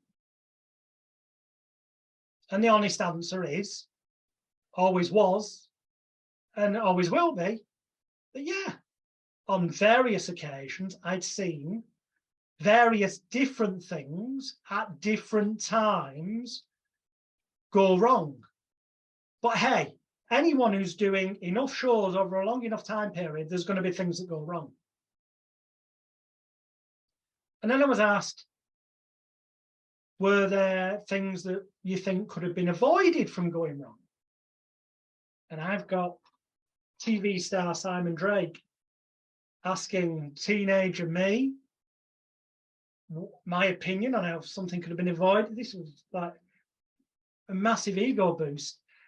And I'm like, well, yeah, you know, putting a cloth over the crystal casket, the assistant could have, you know, well, the way I used to on my own crystal casket is actually there was, on the front of the cloth, there was Velcro, only tiny little bits, not strong enough that if you pulled the cloth, it wouldn't come off, but just enough that if you pulled it over the front, you make the Velcro connect, because you knew when you let go of it, and that Velcro connected, that until you physically pulled the cloth off, the cloth at all areas was down low enough that you couldn't possibly see somebody getting out of the secret area into the prop, which is what I'd witnessed on one occasion, which wasn't Russ's fault anyway, because it wasn't him doing that. And I point that out because the following day, got up, had breakfast, taking me to the, he's going to be taking me to the train station to get my train home in a while. Simon goes, you know, I've been thinking about all those things you said went wrong. I think you should write a letter to the Magic Circle and complain that there's so much exposure going on. Now this, with any rationality, I should have at that moment, if I was thinking straight, should have, and not influenced by the fame and the environment, I should have turned around and gone, well, a few things. A, I'm not in the Magic Circle, which I did point out, but he said, don't matter. It's in the interest of magic. And that these were all on different occasions and there were different things. And in the main, it wasn't even Russ that was doing it anyway, you know?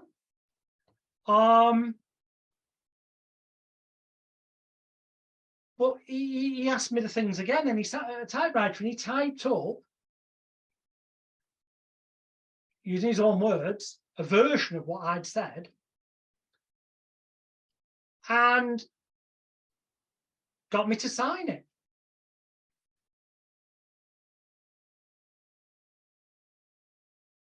it ultimately ended up getting to the Magic Circle and it got published. Why they published something from someone who wasn't even a member, God only knows. Do you know what? I don't fully to this day know what it actually said, because it got put in an envelope after I'd sat and I never got to read it properly. I don't know fully 100% what it said. I've got a good idea because when it appeared, Russ rang me and was understandably very upset, angry, disappointed, probably a combination of all of those, and quite rightly so, because he'd spent many an hour giving the most helpful, constructive, no strings attached in any manner, help, advice, and encouragement. And in a moment of getting dazzled by the fame of the TV star, I was, and this isn't, well, I'm going to say it, but somebody else said this to me, that arguably I was groomed into doing something I would never have even thought of doing and would never have occurred otherwise. Something that when it appeared was worded in a manner that gave the impression that this was happening on a nightly basis in every show, and that it was fully Russ's responsibility, none of which, as I've already said, bears relation to the true reality. And I was ashamed, and I realised what a codge up I'd made. But through self-shame and guilt and regret and a whole bunch of other things that are not excuses, but it's inexcusable, I couldn't bring myself to contact Russ to apologise, and just kind of ignored the issue for years until, and I just want to get this completely correct on a chronology point of view, so people don't try and pull me up afterwards and pettily go, oh, you lied, you just because you got the year wrong. Well, no, that'd just be I misremembered, but there's a lot of people that petty that they do that with me. Okay. In, I think it's October 2012, looking at this. Yes, it would be around that. October 2012, on my blog page, which people can find, going to magicalguru.com and just clicking on blog. And then if you put in the search box, apology to Russ Stevens, I put in black and white what I verbally explained, apologised, and then I posted it on Facebook, social media, and tagged Russ. And he very kindly, and I would have fully understood if he didn't, but just a measure of what a guy Russ is, he very kindly accepted my apology. Obviously, he made a comment about the fact, well, it's been a lot of years coming, but hey. And in fact, when I did meet up with him, the first time I bumped into him after that in person was when I was seeing Jamie Allen do his iMagic show in Manchester. Russ was there with Amanda Thompson and a bunch of other people. And I went up to him and I said, I'm sorry. It was literally all I could really say. And he said, don't worry, you were just a kid. And I'm pretty sure he was one of the first people to say to me that arguably I kind of been groomed, coerced into doing it.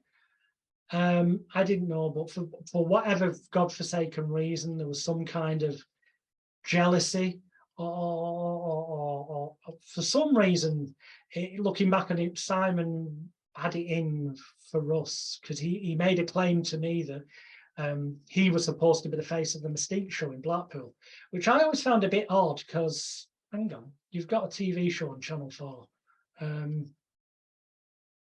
Why would that bother you? So I'm saying it again on this because it is my second biggest regret in the world of magic.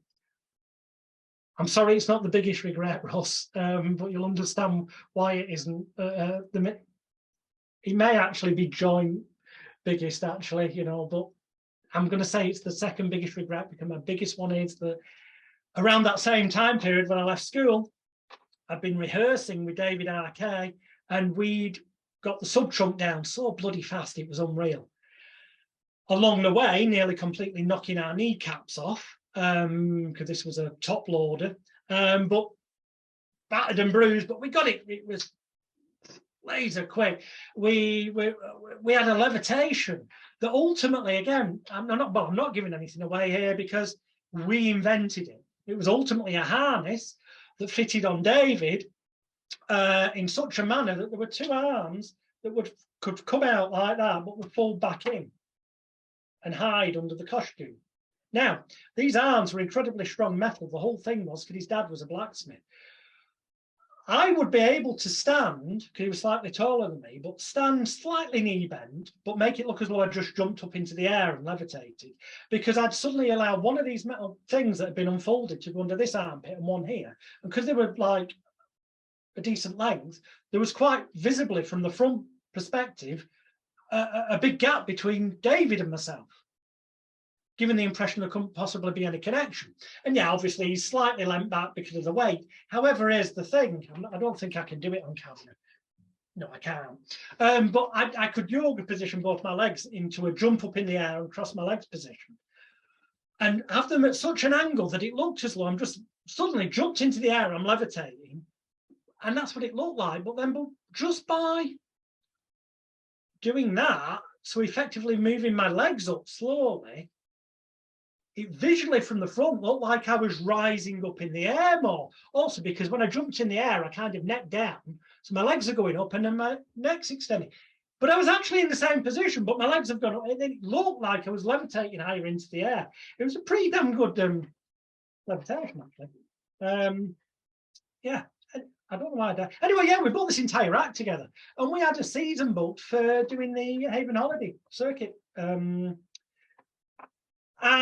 my biggest regret is, looking back, that never happened. And the reason it didn't happen is it was supposed to happen in 1993, when I was I personally would have been 17. David's a couple of years older than me.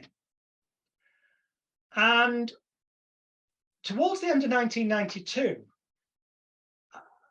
I don't even know what possessed me, but I sent a letter to Channel 4's cult television show, The Word, the youth program that was on a Friday night, where they had the outrageous Jim Rose Circus Sideshow on there. Penn and Teller had been on it. They had the A-list celebrities of the day on it. And I suddenly thought, you know what they need on there? They need a right good comedy hypnotist. I've not seen an hypnotist on TV ever.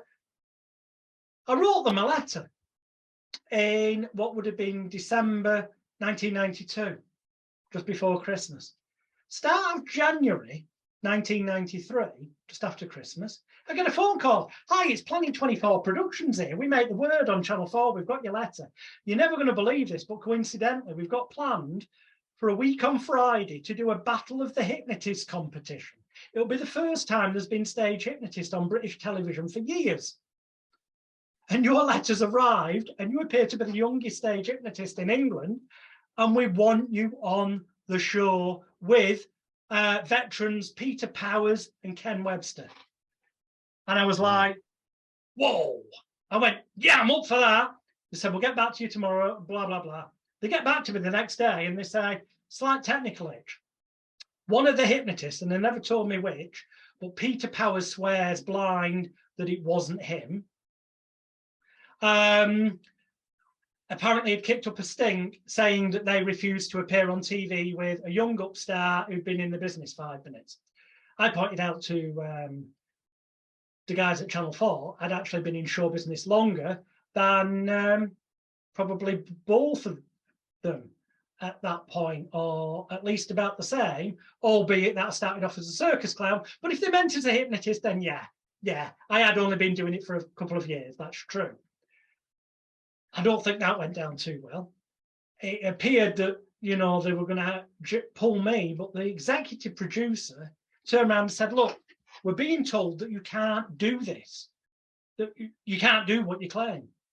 You're too young. You can't possibly have the talent to be able to do what's required of you on live TV.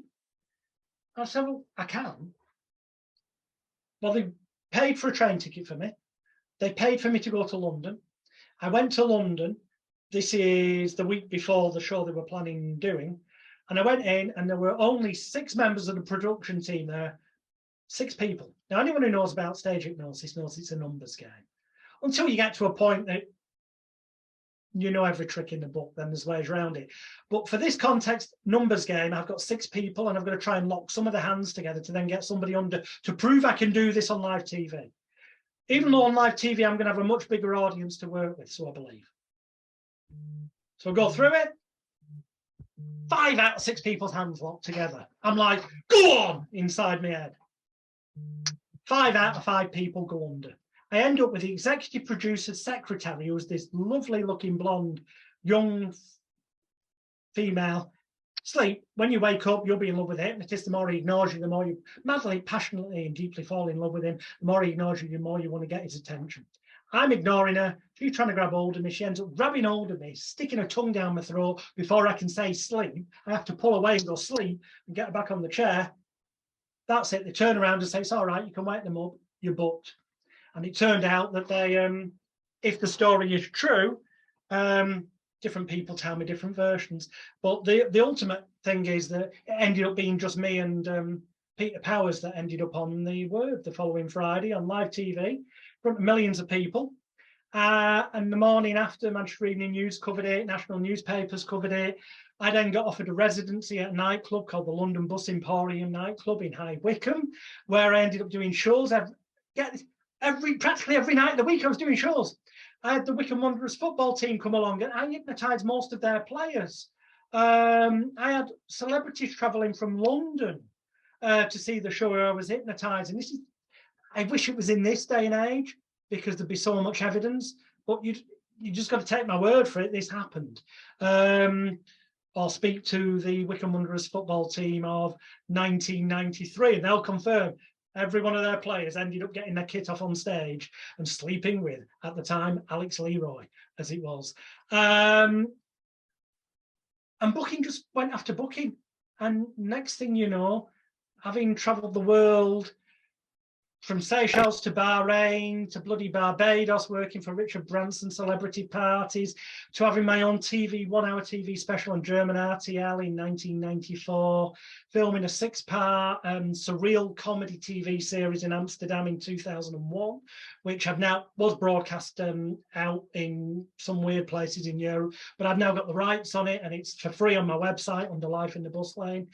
That I did actually do some comedy, magic, and mind reading in, but the hypnosis is a weird thread. And I even did Mesmeralda, my own twin sister. So I was in drag, and I did a drag hypnosis show at Amsterdam's most notorious drag bar, the Queen's Head.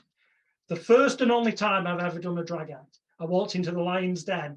Not only did I go down the storm, but I actually managed to hypnotize them as a woman. Yeah, and people can watch that video on my website. So it's along the way, yes, I've done magic. Yes, when I've got bookings that have come along, but bizarrely, I find myself now 47 years old, and my biggest regret is that my success, I don't regret the fact I was able to buy my own home outright for cash before I was 30 years old, go in with a briefcase, pay in cash, no mortgages, no loans. The deeds to that property are on my Facebook photo albums for anyone who thinks I'm a Billy bullshit. They can go, it's a public profile, they can go and look and see for a fact. And before people then on the internet, as they do, go, oh, it's an ex-council flat. Yes, it is an ex-council flat. Ex, former is the key word. Also, another key thing is, I don't live there anymore, and I haven't done for years. It ended up being rented out a number of years later as I moved into a house that I no longer live in, because now I live in a bigger one. But let's not let a little thing like facts get in the way when we're slagging off Alex Smith or Alex Leroy or Jonathan Royle on magic or hypnosis forums on the internet. A little thing like facts and documents that the land registry that prove that you're lying. Let's not let a little thing like that get in the way. But yeah, my biggest regret, sarcasm aside, is that my success came through hypnosis. Because you know what? Yeah, the audience do clap and they laugh, and it is a good ego boost in the same, but I don't even get a fraction of the pleasure from it as I do when you see that moment in somebody's eyes where they go, they're not saying anything, well, sometimes they're saying things verbally, but generally speaking, they're not, especially if it's kids. That moment, you can see it in their eyes of what the actual effing heck just happened. There's no greater feeling than that, other than that happening and then getting a round of applause. And that is my biggest regret, the fact that magic wasn't the way that I did it. And maybe I'm having a midlife crisis, which would be optimistic. That would mean I'm going to live till I'm 94, which I might do. My grandmother lived till near then, but it's probably past midlife crisis. But I am, as things are starting to get back to normal now, post-pandemic, I am turning down more and more hypnosis shows and passing them on to students of mine like Robert Temple, who's got a theatre tour coming up, like Grant Saunders and Chris Lee are two of the busiest working professional stage hypnotists in England. Or if the show's for other countries, I'll refer them to a student in that country. And what I am starting to do, because if I go out for a hypnosis show, even if it was outside at the end of my street, if I agreed to do it, I'd still want the bare minimum of 1,250 quid, United Kingdom sterling, plus the travel expenses on top and the other upsells. That means that I'm basically one of the dearest stage hypnotists, full stop. Always have been. Because if it's overseas, by the time, when I went to the Seychelles recently, I was performing for royalty out there, Saudi Arabian royalty. Can't say who, not allowed to, non-disclosure, just that it was royalty. Their total bill to book me, I didn't end up with it all, obviously, because for some reason, most of it goes on the flights. But their total bill to book me was well in excess of 10 grand. Most of that's flights, accommodation, but way more than most stage hypnotists were getting. Yes, I might still do the odd one of them, but you know what? When it comes to magic, money isn't the issue. I've started to accept some gigs, and this goes against advice I give my hypnosis students. Some of them have asked me, they said, when I'm starting out, should I accept some charity gigs so that I've got get some experience? I say, don't do it. You might think psychologically doing a charity gig because you're doing it free takes the pressure off you, and that it doesn't matter what happens, and that also as a hypnotist they're going to be more amenable to you because it's a charity. But actually, because the word gets around you're doing it for free, they don't value you, and because of that, even though they're not consciously aware of it, it makes them more resistant to being compliant with the stage hypnotist. The whole pre-show stuff with the stage hypnotist is so bloody important. So I always say, no, don't do that. However, I'm going to go totally against that advice with my getting back into the magic world, and I have actually got some charity gigs lined up, just to try and reworking old material that I used to do a couple of decades ago in the working men's clubs. Hopefully with a slightly more modernised presentation, because some of the gags apparently they're not politically correct anymore. Wow. Does I'm sorry, I kept going off on one there, but that is my biggest regret. So if I could snap my fingers and teleport you back in time to the point where you've got that illusion show, you're about to go on that tour in Haven, and your whole life deviates into another direction. Oh. If you could go back in time, would you go and do the Haven tour instead? I was about to say yes, I would, but no, I wouldn't, for one reason, and it's got nothing to do with magic or hypnosis. If you change one thing, it changes everything else that follows. And there's been a lot of pain along the way, including mistakes by me. And I'm going to address one now. A ridiculous mistake by me. In 1998, after several years of becoming Britain's biggest, well, the world's at the time, biggest media prankster, and doing all manner of fake stories in fake names, to then, with the intention of publishing a book exposing how I'd got TV companies, radio companies, newspapers and magazines to publish and broadcast these things, how easy they were to pull the wool over the eyes. My cherry on the cake was going to be the fact that I was going to expose what I'd been informed with the illegal and dishonest techniques of the News of the World's former fake sheikh Mazza Mahmood. And I set this up, and in 1998, I very nearly succeeded in exposing him. And bloody hell, if I'd just done one or two things a little bit different, it would have saved a lot of people's lives and reputations a lot earlier on. As it is, it took until 2014 when British pop star Talisa Kontostavlos's alleged drugs trial collapsed in court, and the judge exposed Mazza Mahmood as lying and fabricating false statements and edited tapes and evidence to make it look like she'd said and done things she hadn't done. For Mahmood to be exposed and for people to start realizing that what I tried to make public back in 1998, which the judge in my case, because I ended up in prison for, I got 2 6-month sentences that ran concurrently. Unfortunately, what got me through prison alive was a deck of playing cards. I was teaching inmates card tricks and how to cheat at cards, and because of that, they loved me and gave me phone cards and Mars bars and kept an eye on me so I didn't get beaten up. So magic came in really, really handy in prison. Anyway, my point of that was that, well, it backfired, and the judge said, for some reason, the judge decided that because, although I could prove, because I had recordings, I was recording the fake sheikh to expose him. I proved that. That was not in question. The judge addressed that, which on my website, circusofthemind.net, despite what loads of people on the internet, magic and hypnosis forums have said incorrectly over the years, the judge, as he stated in the Manchester Evening News article you can find on that website, clearly stated he accepted this was not a normal case and that me, knew who I was dealing with because I was trying to expose him. But that I did not have a legal excuse for having in my possession for 90 minutes some alleged counterfeit coins. I'll come back to why I say alleged even to this day. So he gave me a custodial sentence. Now, here's the weird thing.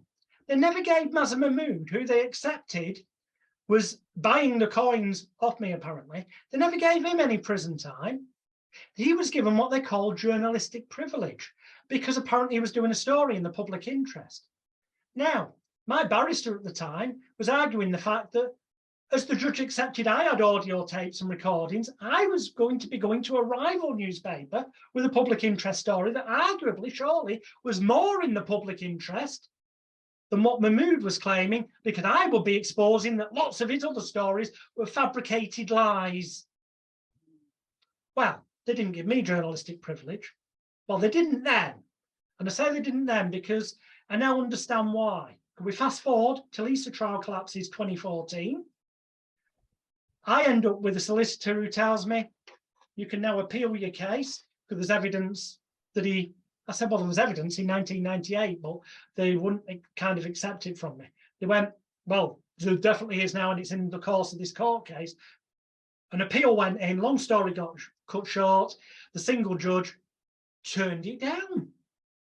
I'm thinking, this is odd.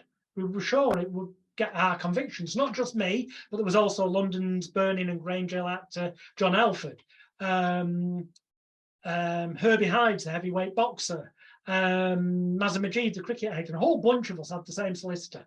We knew each other, we're helping each other. Gets turned down. So we put applications into the Criminal Cases Review Commission. They turn them down because they say that we don't have strong enough evidence of certain things we assert happening that happened to Talisa actually having happened to us. That was their argument. And it was fair enough on reflection at the time. However, just to bring that story up to date and to an end, in early 2021, I was contacted by a gentleman called Dr. Evan Harris, a former MP, and he was one of the founders of a media activist for rights for media victims campaign group called Hacked Off. And he said, Alex, because that's my real name, my birth, he said, during disclosure in the High Court phone hacking cases, a whole bunch of receipts and stuff have been given to us, and your name is on some of them. I said, what does that mean? He said, well, basically, it means you've now got access to cast iron, undeniable, unquestionable, because it's already been confirmed as genuine by the High Court, evidence that unlawful information gathering techniques, illegal private investigators, and phone hacking were used against you to manipulate you into doing things you never set out to do when you were trying to expose Mazen Mahmood. And had you known about those things at the time of trial, any competent barrister would have been able to get a stay in proceedings and it thrown out of court, and you'd have never gone on trial and never gone to jail. Wow. I said, what do I do? He put me in touch with the solicitor. Solicitor looked into it, and after the single judge had turned me down, turns out apparently I should have applied to the full Court of Appeal, but I didn't because my solicitor at the time told me to go directly to the Criminal Cases Review Commission. So I'd never been to the full Court of Appeal, so we put an application into that. In January this year, we go to them, and by this point, I've now then got a statement from a person who used to work with Mahmood saying he'd witnessed Mazen Mahmood drugging people's drinks with a GHB type drug during the course of his stings, and that he bragged about doing it in his everyday life, and that he believes it could well have happened to me. And I'd always thought that my drinks had been spiked, but now I had the proof. I got a statement from Glenn Mulcair, the notorious phone hacker who's now turned whistleblower, confirming he was employed, basically, in a nutshell, saying he hacked my phone, as good as. I've got all the evidence I need that if I'd had it at the time, it had never gone to court, including, above all else, here's the most laughable one of all, it would appear it's highly likely the Crown Prosecution Service never checked whether the coins I picked up from a place that Mazen Mahmood's apparent bodyguard told me where to get them from. They supplied the money up front, okay? So it could never have happened without them telling me where to get them, giving me the money up front, and as the evidence would seem to suggest, then basically supplying them, all levels of the supply chain.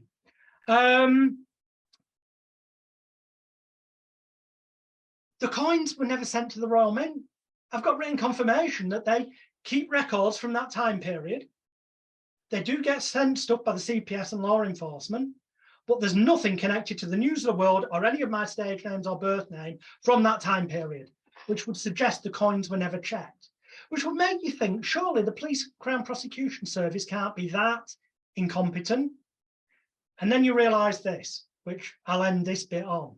If you go to circusofthemind.net, where there's court documents and documents of evidence to back up everything I've just said and beyond, you realise that Mazen Mahmood not only got exposed in 2014 by Talisa, very nearly by me in 1998, but it's now all been proven by the stuff that's on there, but that also the Daniel Morgan murder, which is the most investigated but as yet unsolved murder in British history, which involves police corruption at Scotland Yard, and that's not a conspiracy theory, that is the conclusion of the Daniel Morgan Independent Inquiry's report, freely available on the internet, where Mazen Mahmood's name is mentioned several times in relation to trying to fuck up the inquiries, and the fact that he was involved with Southern Investigations, a private investigation firm that the News of the World and him were linked with. Suddenly we have a motive for certain people in the police and the Crown Prosecution Service to not give me journalistic license in 1998. Could had they done, and I'd been able to go to another paper, and it had started to open that can of worms of what had Mahmood been up to. Well, the evidence we've now got, we've got documented, provable evidence that we have got a document, it's talked about in circusofthemind.net, that's been verified as genuine in the High Court proceedings. So this is not conspiracy theory, this is not Billy bullshit, genuine, that for some reason, and nobody knows the answer to this question, but for some reason, when newspapers, Rupert Murdoch's company, released a load of files to the phone hacking High Court, amongst them were communications from the police to the Crown Prosecution Service, and the Crown Prosecution Service to the police. Which, aside from the question of how the heck were these in files at News Group newspapers, aside from that fact, which I don't know the answer to, they've been confirmed as genuine. And these conversations are in 1994, saying that Mazza Mahmood should not and could not be considered a witness of truth, and that they should even perhaps consider interviewing him under caution. But it never happened. It got swept under the carpet. Is that got anything to do with the Daniel Morgan stuff? No idea. All I do know is that right now, as we speak, in May of this year, January of this year, I went to the Royal Courts of Justice, as is explained on circusofthemind.net. I applied for an extension of time to renew my appeal. It happened back in 98, the story, 99, the court case. A couple of decades on, I need permission from the court to renew the appeal. I also need permission from the court to submit the new evidence I've got that proves I was hacked and all this other stuff and drugged. And you know what they did in court? They refused to give me permission to appeal out of time, and they refused to give me permission to submit the new evidence. Yeah. Now, I've since been advised that that may not be because of some massive cover-up, although maybe it is, who knows? No, it probably isn't. It's because they're probably protecting themselves. Whereas now it's in the hands of the Criminal Cases Review Commission, who have wider powers. It's been passed to them with all the evidence. They have to look at the evidence, and they're allowed to look at things that the court doesn't as well. And their job is to look at things out of time. So it's my hope that within the next, and the time frame that the CCRC act upon is probably going to take another 18 months in realism. But I would hope this will get referred, not just me, but all of us victims that have done the same, back to the CCRC, from the CCRC to the Court of Appeal, rather, at which point, when they have to then hear the new evidence, well, the fact is, the moment the CPS have to answer the fact that there's proof that they knew in 1994 he couldn't be trusted, and they never disclosed this to us, and yet their legal obligation is to disclose to people in court cases anything that may undermine the evidence being given or the witnesses. Neither the police or the CPS ever did that. So as long as I get back into the Court of Appeal, my conviction will get overturned, as will everybody else's. But that's a matter of time. In the meantime, I've also got civil action going on against for phone hacking. So yeah, anything that people have said over the years about those things is complete and utter bullshit. And the truth is at circusofthemind.net, backed up by documents from the High Court, the Court of Appeal, solicitors and barristers. Not just me making something up and saying it, as way too many people out there have been trying to say for years on the internet. Wow. Somebody should make a film out of your life. It won't just be me when it happens. I'll be in somebody else's film, because there's far more famous people than me that are victims of the fake shake. That's the irony. I went out to entrap him and expose him. But what I didn't know is that he'd been tipped off by my former publicist I was intending to do that, and they were hacking my phone. So they were hearing all my messages. So they knew what I was going to do. So they were always one step ahead of me. So in actual fact, although I thought I was setting out to expose them, they already knew what I was doing. So they were always one step ahead of me.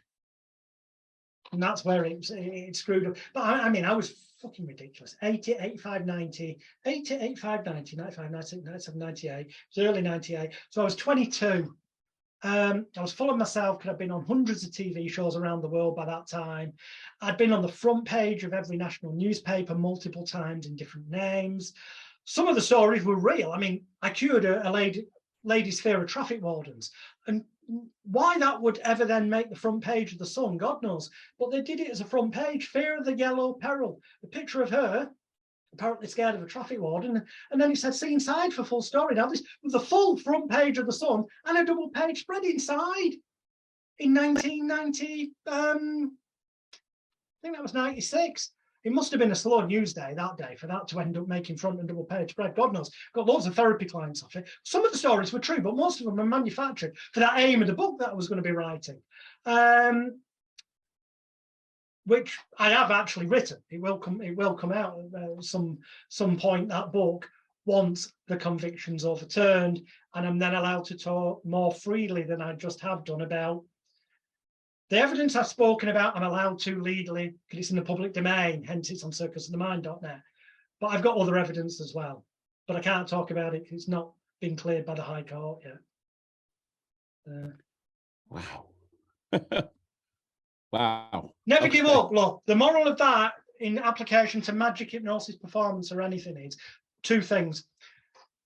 One, if you get yourself in the media a lot, you're going to get attacked on a personal level as well. It's going to happen. Even if that media is just within the industry itself, as it has been in the past with you getting viciously attacked. Some of the most ridiculous, sickening things I've seen posted on social media and YouTube in the past. And it's like, what? People, you've been through it. You know what it can be like. You've got to accept that it goes with the territory. There's no way of avoiding dickheads, unfortunately, is the way I kind of sum that up. Other than staying completely out of the limelight. And it's kind of difficult to completely stay out of the limelight if you also want to make it a career where you're going to make your money out of it. So to segue back, because I didn't fully answer the question of would I go back to Haven Holidays, on the one hand I would, but I wouldn't, because it would change everything else along the trajectory. And that would mean then I wouldn't be married to my wife and I wouldn't have the most amazing daughter. So no, given that one thing changes other things, no, I wouldn't change it. So what's your goals moving forward, Alex? Like you've talked in this interview about how you've been so high profile for so many years, front covers of newspapers, your own TV shows. I'm the most famous unknown person because there were so many different names used with all those media prank stories. When I was traveling the world as the belly button reading celebrity sidekick and in all the, the celebrity gossip magazines and all this, that was as David Williams in some countries, and in other countries as Alex Alexander. When I was doing Doug's Paw reading, they're all under different names.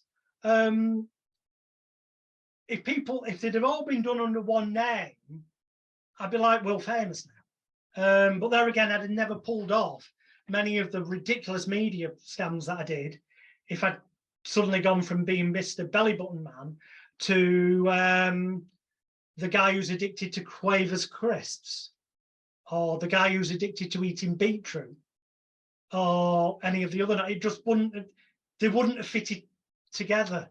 So moving forward, hopefully moving forward, the conviction gets overturned, and then the publicity that will come from that, getting the truth out there that I've been telling the truth at all times. And there's not a single one of those defamatory comments out there, and there's not a single bloody thing that vindictive, sick, nameless, anonymous, purposely using different servers that bumped off each other so it couldn't be traced who was running it, website that's now gone, but it was called Magic Leaks, that they published a few things about other people, but it was clearly set up as a try and disrupt my life and career site, because 90% of the stuff they published, which was lies, defamatory, no basis in truth, no evidence behind it, was about me.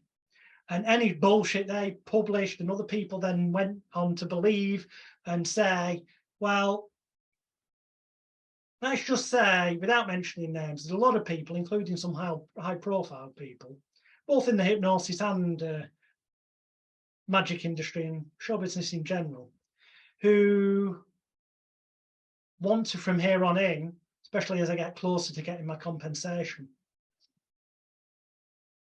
be very careful about what they post on social media, especially as it's now easier than ever to sue somebody. Mark Lewis, who was my lawyer for a short while, he may be again in the future if I need to use him.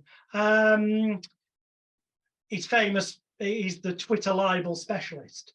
and there's others that deal with social media. It's easier than ever now. You can actually get no win, no fee for libel and defamation now. It's very rare that you can, but with a strong enough case, you can.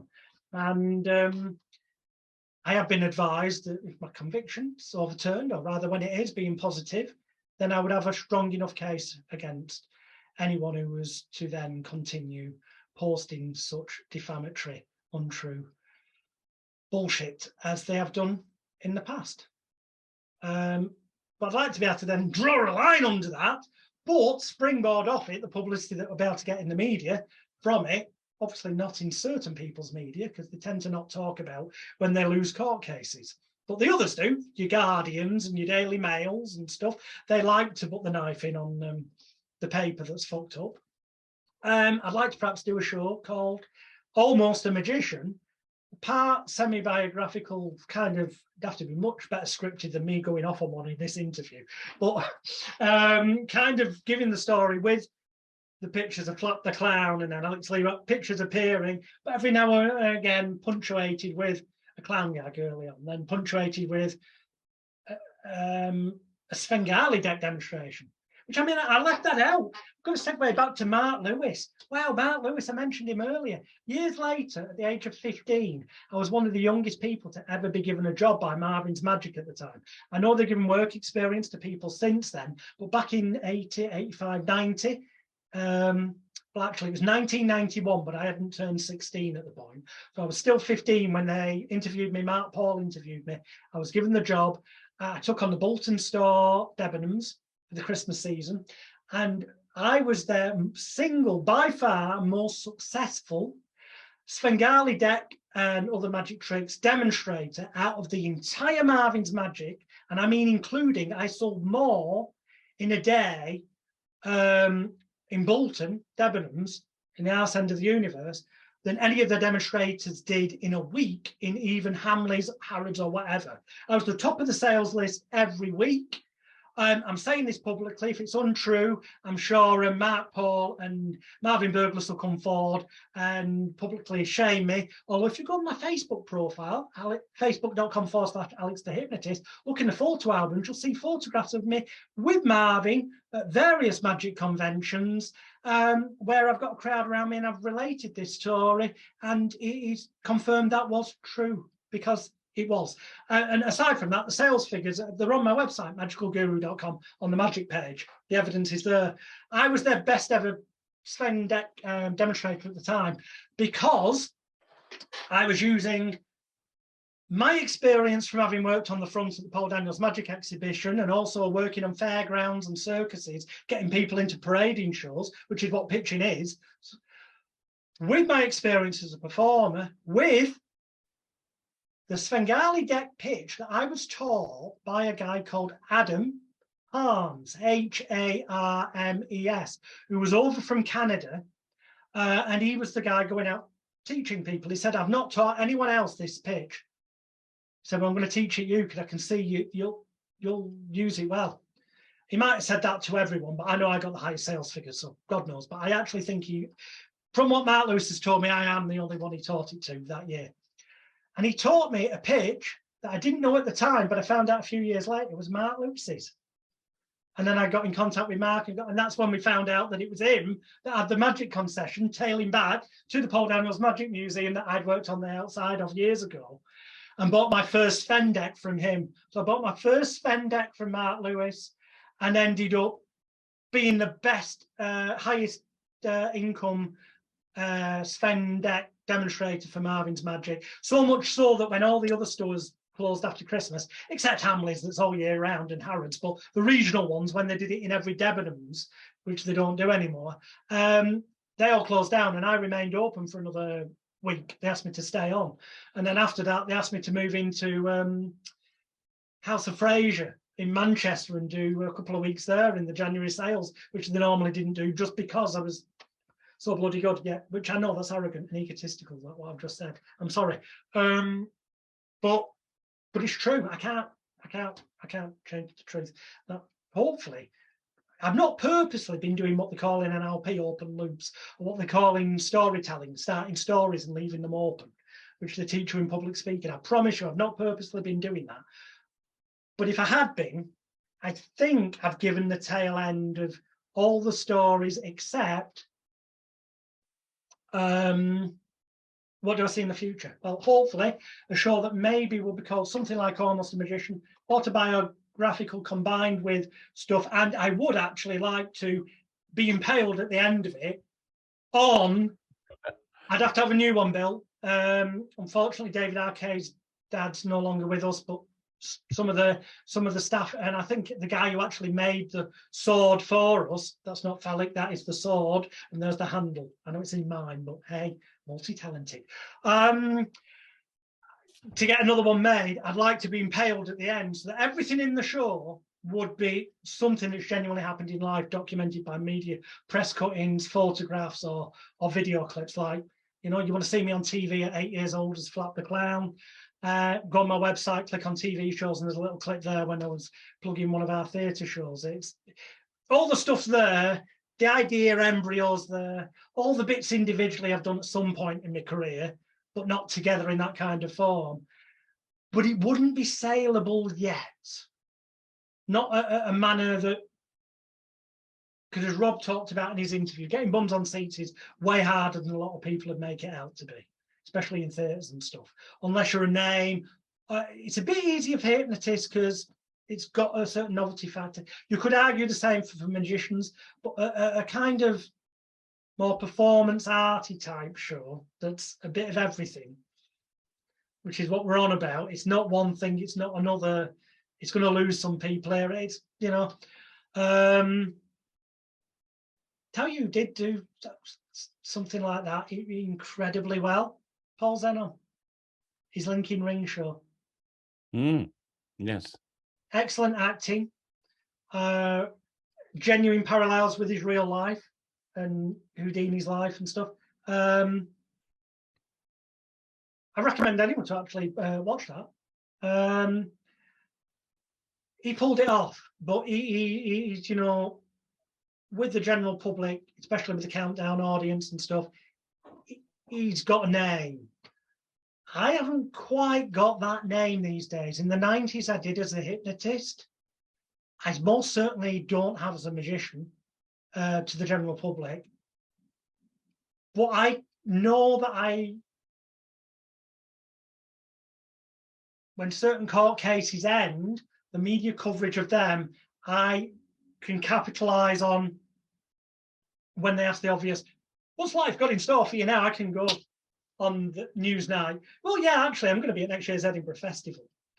Or this year's, depending on what time of the year the cases come to an end.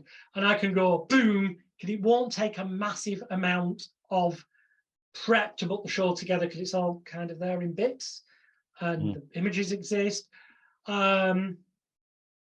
Yeah, I'll have to pull in a director.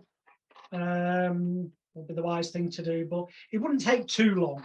If needed, it could probably be bashed into shape in a couple of months to do a work in progress show. So it's to make that happen. Hopefully, I'm 47 now. I was on the 13th of August, so I'm going to commit to this. The one thing that's outside my control is how long court cases take. If they play legal tricks that we've not thought of, it could drag on another 6 months, 7 months. But hopefully they'll all be done and dusted before I'm 50. So within the next 3 years, I would hope I can capitalize on the media attention I will get to relaunch as a magician. And hopefully live out my twilight years doing that, which I always wanted to do. Well, one last question before we finish this. Okay. If that all panned out like you wanted it to, you've got your name cleared, you've got your show, you're now doing magic full time, would you miss the hypnotism?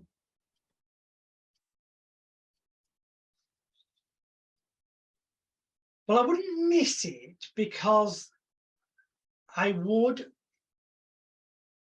do a little cross between hypnotism and magic at some point during that show. Because at some point I would do a version of the electric chairs routine, which has no hypnosis. But that's not strictly true. the way you've all been taught it on Bravura, Paul Daniels' DVD set, isn't, well, I don't believe it to be 100% the way he did it. Okay? Controversially. He tells you everything, and what he says, I have no doubts he's done it that way. Okay? However, by Bravura, I'm not going to go into any of the bits. All I will say is that there is a manuscript by Ricky Dunn called Zapped, which is about cueing people, instant stooging them for the electric chairs, but it also involves combining the electric chairs with paper balls over the head. There is in existence old stuff from Ken Brook, who was one of Paul's mentors, on the electric chair routine. There is also a thing called Dr. Q's Hypnotic Act, which I think Paul does mention in Bravura, which is published in the New Encyclopedia of Stage Hypnosis by Ormond McGill.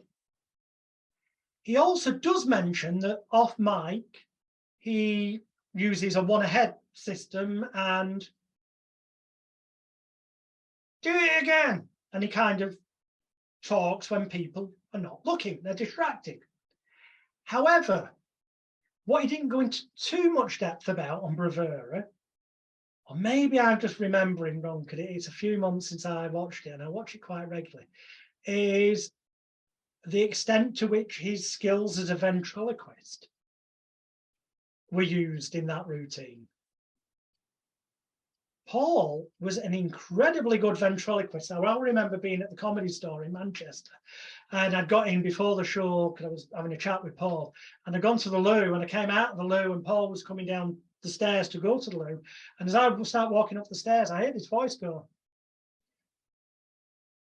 "Hello, Alex," but it was a weird kind of voice, and I turned, and I heard it again, but I'm looking at Paul at this time, and I just looked around, and he hadn't moved his lips, not even the slightest. And then he just spoke normally and went, "You've just learned another secret of the electric chairs." Because for years he'd been teasing me, because I asked him how was it done when I was a kid. He wouldn't tell me. And at one show I was at live, he made a real big point because I'd thought it was written in the top of the tissue box. And he made a big point of showing nothing written in the top of the tissue box. Another show, he made a point of showing, taking out the first, kind of literally took out about the first dozen tissues and kept throwing them everywhere and going, just in case we've got any magicians in, there's nothing written on the tissues.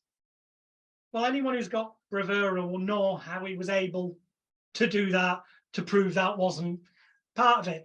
But ventriloquism played a much bigger part in it, because after he basically spoke to me to reveal how good he was at vent, he at his shop in Wigan, well, it was his shop.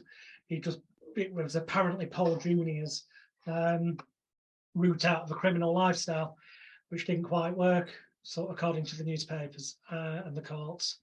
One day I was in there and asking him about the electric chairs again, and he changed the subject and he said, "Oh, you know, my manager used to be at one time Peter Casson." Now, Peter Casson was bigger than Paul McKenna's ever been, relatively speaking. This was post-war. He was selling out massive capacity theatres every night of the week. He was the king of hypnotists, pretty much worldwide. And then he retired, semi-retired, and at one time he was Paul Daniels' manager. But also any gigs that he got for a hypnotist, the story goes, some people tell me this is true, some say it isn't. Paul's answer to me was, well, I'll tell you what it was. I'd heard that Peter Casson got a booking for a hypnotist and he didn't want to do it. He'd send Paul Daniels out to do the show as a hypnotist. And Paul's answer to me on that was that, well, lots of people do believe the electric chairs is hypnotism. And it's easy to pad it out to look like a longer hypnotism act if you understand Dr. Q's hypnotic routine, the one I've mentioned already, and if you're good at ventriloquism. Now, I'm not going to go deeper than that because there are things that are in the public domain. Other people have alluded to this. After that conversation with him, he did actually, in a children's entertainment magazine, I think it was called Rubber Chicken, do an article about using ventriloquism in kids' shows. So he planted all the secrets, separate elements of the electric chairs over the years in full sight in different articles he did, or when he was talking to people. He just never released them all together until Bravura, although I would argue he didn't quite point out how important the ventriloquism was in that. So I wouldn't miss the hypnotism, because I would also argue that Paul definitely was taught hypnosis by Peter Casson. And in fact, Paul talked in a Woman's Own magazine article about using self-hypnosis on himself, having learned it off a manager, so that must have been Peter Casson, to help him with his own stage fright years ago. Because if you go on YouTube and you type in electric chairs and look at the videos of him doing it, on a number of them, he does a bit where he kind of moves the ball around the punter's head and then into the front, the paper ball, and he goes, and then he stops with it and goes, look at the ball. And he just holds the ball there, remains silent for several seconds, and you see the spectator's eyes staring and glazing over what any competent hypnotist would recognize at the moment you can say sleep, or give that person a suggestion that they will take as a hypnotic suggestion. Imagine if you were then to give them a suggestion via vent off mic, in full view of the audience, but the audience don't realize that they then act upon later, but will forget because of hypnotic amnesia. What another frigging layer on there. Because they might go, well, yeah, early on I was jumping up because X, Y, Z occurred. They might give that away. They're not going to explain certain things that they did later. Because years ago, when he did Wheel Tappers and Shunters Club, if you can track down that footage of him, he didn't just do the hand stuck to the back of the chair. He had people sticking themselves to each other. The hand stuck on somebody else who was stood next to them. And effectively, he was doing a stage hypnotist act. I would actually, it's my contention that Paul Daniels was not just one of the greatest magicians that's ever lived, he was also an exceptionally talented stage hypnotist. Wow. It wouldn't surprise me, because Paul Daniels, was incredible at pretty much everything he ever tried to do. Well, yeah. But from what I can gather, he's good as admitted to me that he'd go out and do the electric chairs, but pad it out with Dr. Q's hypnotic act, and he'd be billed as being a hypnotist now and again when Peter Casson booked him out, which I'm guessing there's probably a lot of magicians didn't know that. But if you go Google searching, you will find the connections, the proof and all that of what I've said. Wow. Wow. That's amazing. I'm not sure if that answered the question you asked, to be honest. I'm pretty I've sure. I've forgotten what the question was, if I should be honest. No, it was about, would you include hypnotism in your act? Yeah, a little bit. Yes, yeah. So I would. I wouldn't be missing it, but also I'd have to kind of do something that fell within the law.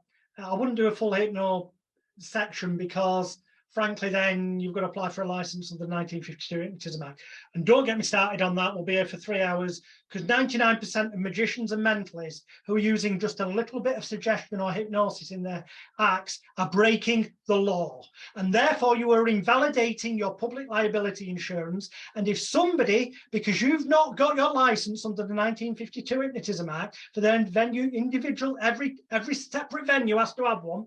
If you haven't got that, and somebody at any point makes a claim, however false it may be, and these have happened, I know because I get called as an expert witness in these cases. If someone should make a false claim against you, and you didn't have the license permission in place from the local authority, your insurance cover will be invalidated. Your insurance cover that probably wasn't covering you anyway, because normal equity cover does not cover for when you hypnotize people or use suggestion in any form that's governed by the 1952 Hypnotism Act. So if you've not actually got a policy that says it covers you for when people are responding to suggestion as governed, suggestion or hypnosis as governed by the 1952 Hypnotism Act, and you're using such in any form, even if it's just to say your hands are now locking around the coin, try and separate your hands, you're doing that without a license, breaking the law, because you're doing an entertainment show and it clearly says under the 1952 Hypnotism Act that's illegal. Were a false claim ever to be made against you, your insurance would be invalidated. It probably didn't cover you anyway, as I've said. You could end up going completely bankrupt, as some people have done in the past. Just do a search on the guy called Phil Damon. And even though the allegations could be unfounded, it could ruin your life. Also, the fact is that if you don't know what you're doing, and if you've read, and I'm going to say this, and there's going to be people who attack me for it, they're going to say it's highly unprofessional for me to say this, but to my eternal shame, my name appears on the credits of the Mancunian Approach DVDs from Alakazam Magic with Anthony Jacquin. To my eternal shame, I gave them permission to use one of my ideas, a hypnotic coin bending routine. Before I'd seen the DVDs they were putting out. And if you follow what's in those DVDs, you will be breaking the law, because the chances are you wouldn't go and get the right insurance or perform correctly within the law. And even if you did get the right insurance and operate within the law, you would be potentially dangerous, because it does not teach you properly how to deal with the things that genuinely can happen, that most of these street hypnosis trainers tell you don't happen and will never happen. Oh, well, let me tell you, they bloody well do. And if you do enough shows, sooner or later, somebody will have a violent abreaction. And if you've got them stood on a pavement near the road and they suddenly abreact and fall back in the road and get killed by a passing car, and all you've got to do is go on YouTube and type in street hypnosis and look at the people posting up videos of themselves doing unlicensed, uninsured, dangerous street hypnosis all over YouTube. Look at the number of times, even Peter Turner's got bloody, and I've told him, and he should know better, I've told him myself, I'm not speaking out of turn, I've publicly posted videos where I've addressed this and tagged him in them. Even his latest set, How to Control Mind from Illusionists. There's performances galore in that, where on the footage, people are stood near pavements. All right, he would say he's not using real hypnosis in that. And indeed, to the letter of the law, he could argue that and probably get away with it, except for one key thing. The law governs the use of suggestion as well, and suggestion most definitely is used in that set. But aside from all that, health and safety and duty of care laws have nothing to do with hypnotism, suggestion, magic, or mentalism. It's your responsibility as the performer anyway, not to put your volunteers in a position where they could come to potential harm. And standing them on a pavement where if they suddenly abreacted, or let's say it's not an abreaction, let's say they suddenly fainted, and because of where you positioned them, they fall in the road, because you couldn't be asked moving them in towards the building, then you deserve everything that's coming to you. But honestly, I'd sooner it was that people abided by the law, got the right insurance, and studied duty of care and health and safety properly, and did it so the public's safe and the industry's safe, so that nobody else gets harmed. Because unfortunately, too many people over the years have been physically and emotionally harmed by people doing things wrong. And there have been court cases that can be Googled. People have had to pay out thousands upon thousands of pounds in compensation, and people have had to pay out tens of thousands in legal fees that bankrupted them because they'd invalidated their insurance, or they didn't have insurance because it didn't cover them for hypnosis or suggestion in the first place, or it had been invalidated because they were doing it in England. Don't get me wrong, different countries have different laws, but safety should still apply, and does under most countries' laws anyway. Sorry, that is something that really fucking niggles me. And to my eternal shame, my name appears on those DVDs as though I'm saying it's something good. I'm not. They use my idea of, well, someone's hypnotized, thinking a coin's bending, but it's not. And then thinking it's straightening, but it's not. The ultimate coin bending, because it all happens in the mind. But that's the only good thing on those DVDs. Don't waste your time. I give you for free at magicalguru.com. In fact, better than that, go to ultimatehypnosiscourse.com, and free of charge, there's links to stuff galore you can get for free, including my book that sells as a paperback on Amazon, but you get it for free PDF download. And I'll tell you now, the first chapter in that alone wipes the floor with Reality is Plastic. If you think reading Reality is Plastic by Anthony Jacquin is enough to go out and safely and legally use suggestion and hypnosis in entertainment, I'm telling you now, as the man who actually taught Anthony Jacquin how to do a bloody handshake induction in front of loads of witnesses at Blackpool Magic Convention. Then he went off claiming he'd been doing it for years. And I've got news group forum from my Yahoo group, years of it, all archived, because they closed them down now. But I've got them all archived as proof.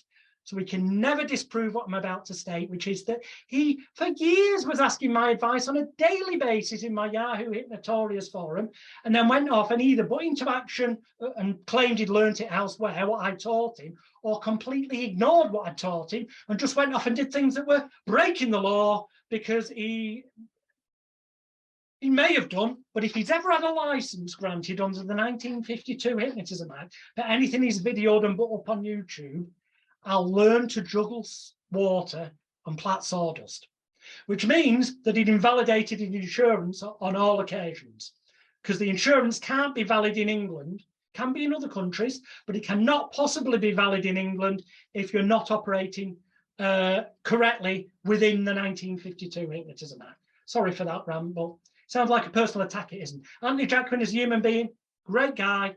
As a hypnotist, reasonably good.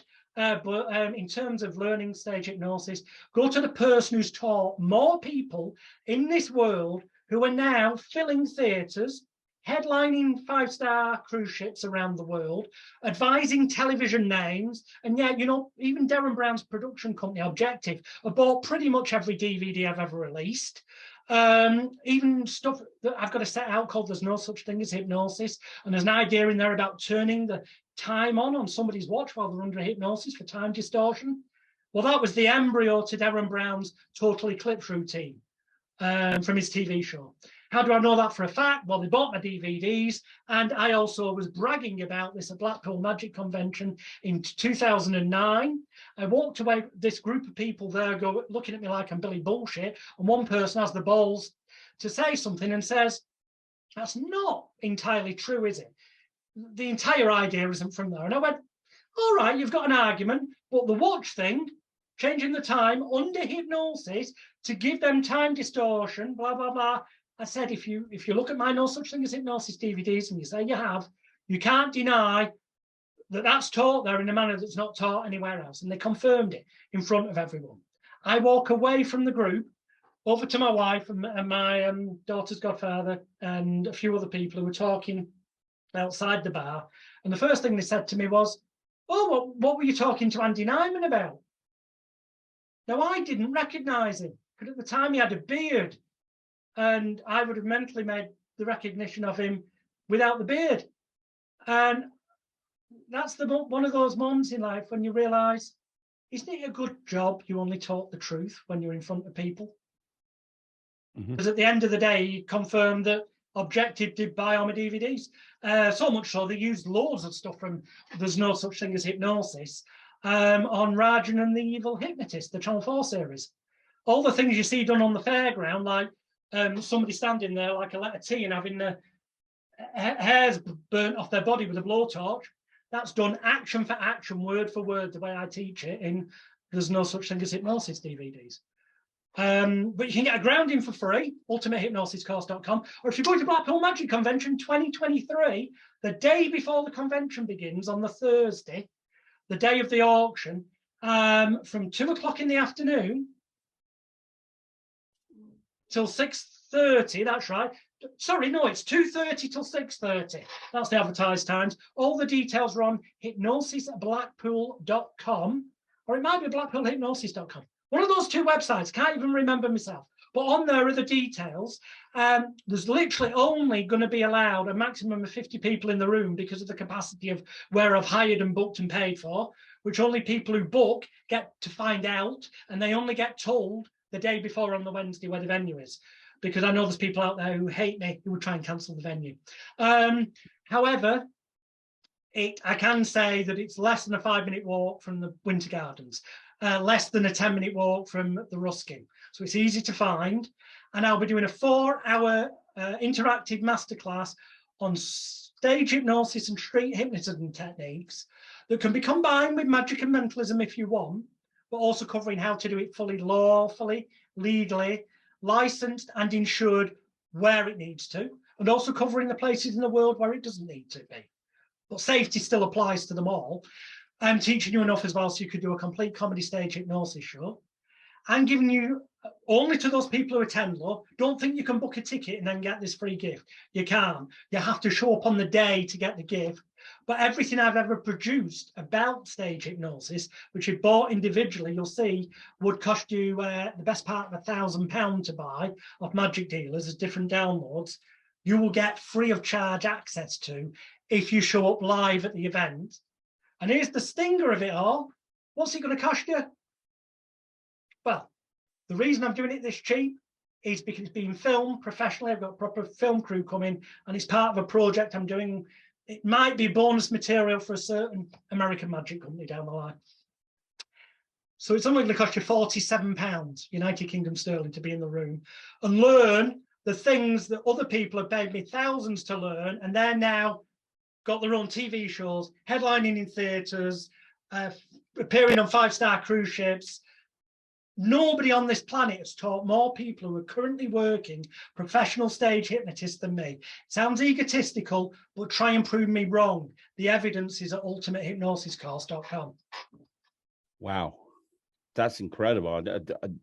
What a way to end this interview. I mean, yeah. You're welcome, by the way. You and Ryland are more than welcome as my guests. I will give you the details before the event. I know Ryland's, what is he, 9 at the minute?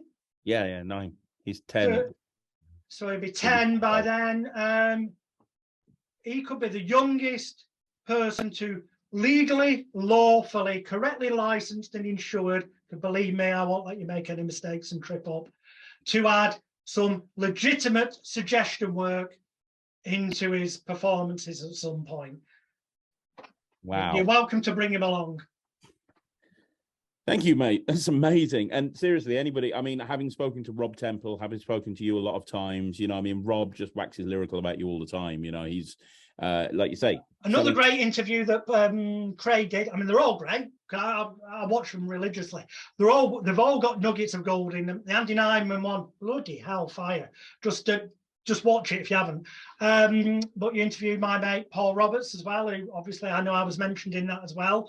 I'm just mentioning that as proof. What I'm saying sounds egotistical and arrogant, but you've only got to go to ultimatehypnosiscourse.com. Click on the link where it says, see what people I've taught say. James Samuel from Britain's Got Talent. Yep. Go and look at his testimonial. One of the biggest social media magicians in the world right now. Yeah. I taught him and the stage hypnosis elements and suggestion he uses, he does it properly because he learned from the person that other people, I'm trying to not seem arrogant, that other people who are doing really well in the business say it's the best. But if you go on the internet magic forums generally, I am Beelzebub reincarnated. But guess what? Those people saying that, look at their career track record compared to the likes of Rob Temple, compared to the likes of Matthew Fallon in Australia, who's doing the, Independence of the Seas and all that. Do a like-for-like comparison for yourself. And that's all I'll say. I know I come across as an arrogant twat at times, and I do, and I apologise for that.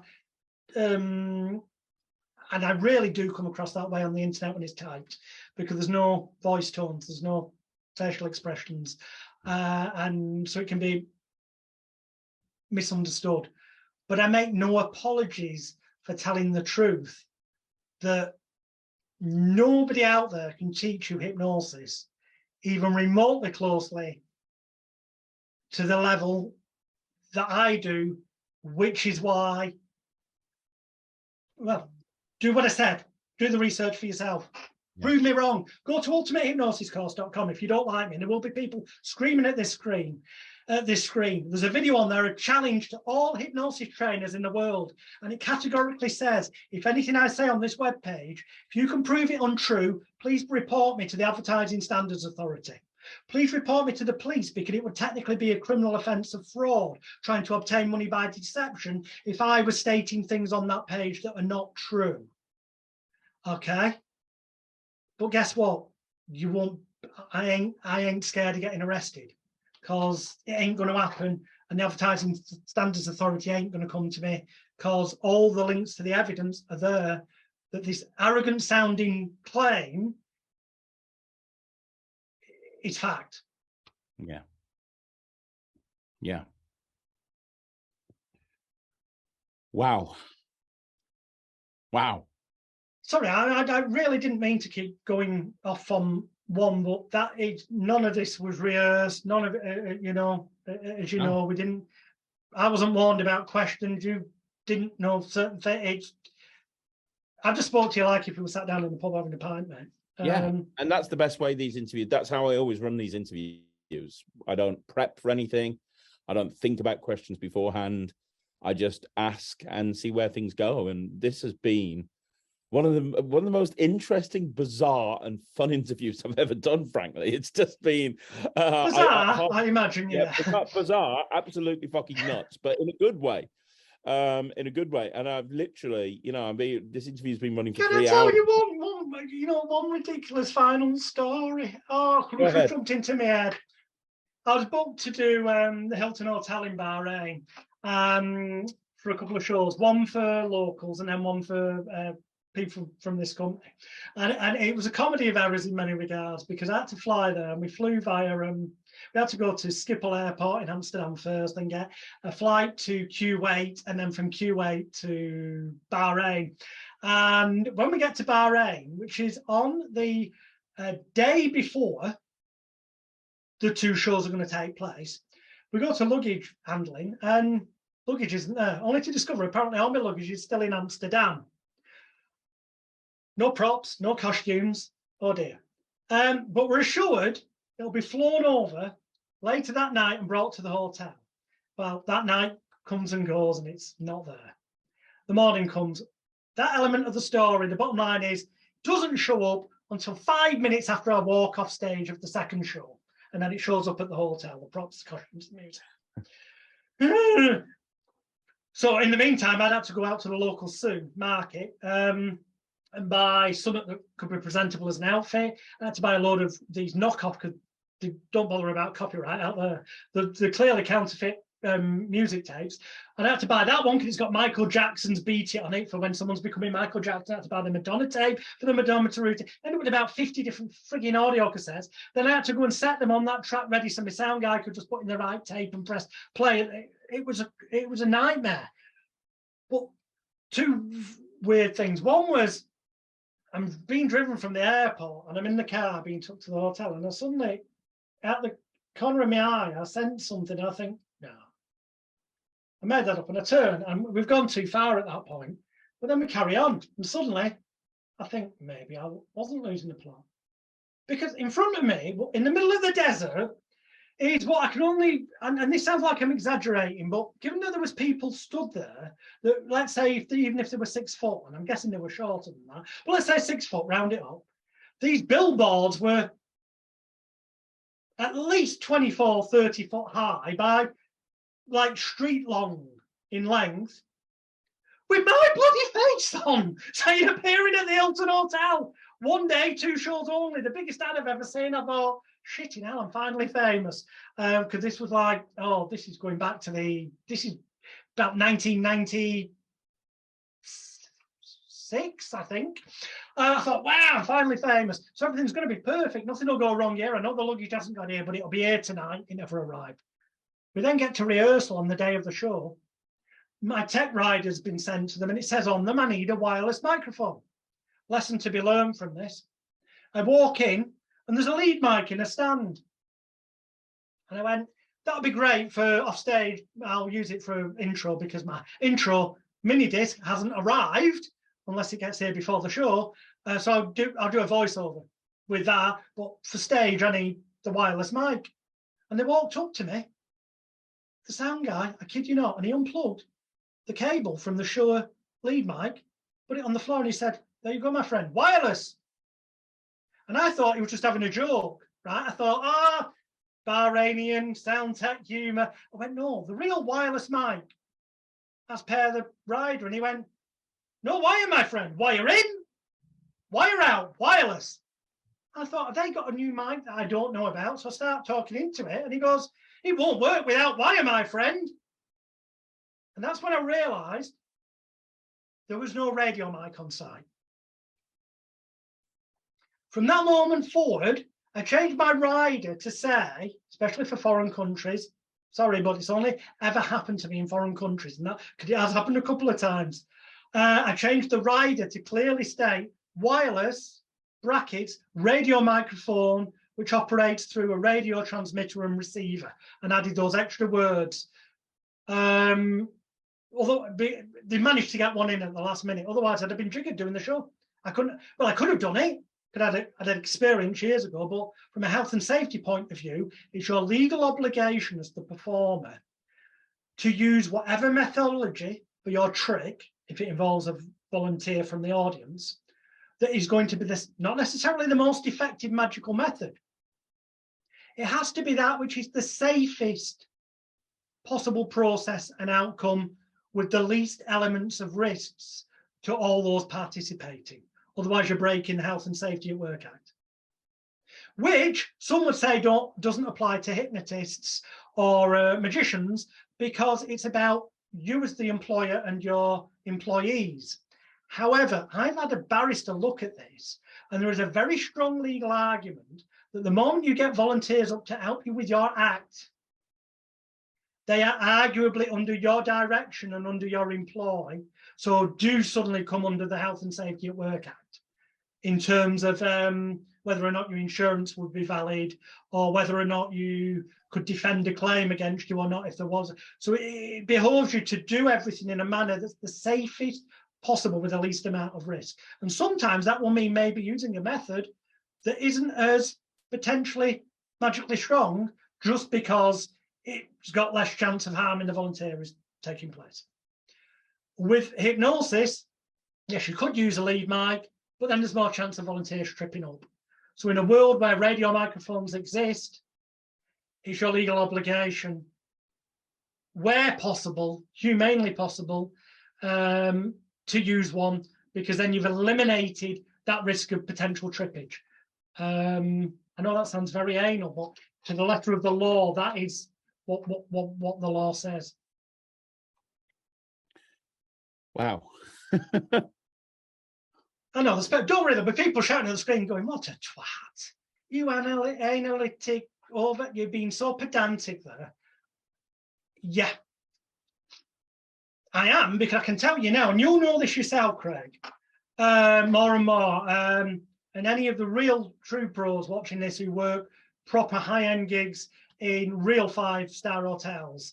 I mean, the name places like your Dorchesters and your, they want to see your risk assessment. Oh, yeah. And method statements. And yes, they want to see your risk assessments, your method statement, all this stuff, as well as your insurance, before you're going to be allowed to perform in their venue. It behoves you to do it right from the start, and then you'll never encounter last-minute problems. Yeah. But I'm teaching my grandmother to suck eggs there, because you know that. Yeah, but, there's a lot of people that are listening to this that, there's been so much really great advice in this, Alex. I have a feeling that this could have gone on for another 3 hours, and maybe, we'll do a part 2 if you're free at some point, because I think that I've literally... If you don't get too much negative backlash, then at some point in the future, it'd be my pleasure, yeah. Cool. Because I think I've only just scratched the surface of what what you've got to talk about in 3.5 hours. I think I've only just scratched the surface. This has been an absolutely incredible interview. I'm going to put links down below to all of your social media. I'm going to put links down below to all the URLs that we talked about. Ultimate Hypnosis course, the if you can send me the actual correct link for the backdoor thing, I'll put that down there. Thank you. As well. Magical Guru. I'm going to put all of your links down there so that people can check everything out. I want everyone to leave a comment down below. I know you're a polarizing character, like I have been over my career. I've been called the Marmite hypnotist, and that's fine. You know what? I love the fact if you go on magicalguru.com and click on Royle's history, which takes you to my resume, on there you'll see a picture of Darren Brown. It's in the public domain. That's why I can use it. The time when he was public and went, hey, look, here's my face on the Marmite campaign on Oxford Street in London at Christmas. And they were taking applications from other people. I applied because I love Marmite. Lo and behold, a couple of days later, boom, my face in the Marmite jar on Oxford Street in London. Both of the pictures of me and Darren are on that page. Yeah, mad. That's mad. That really is. But yeah, I mean, I you know, we know each other a little bit, but not too well. I want to get to know you a lot more. I know a lot of people who are. I want to thank you again publicly, by the way.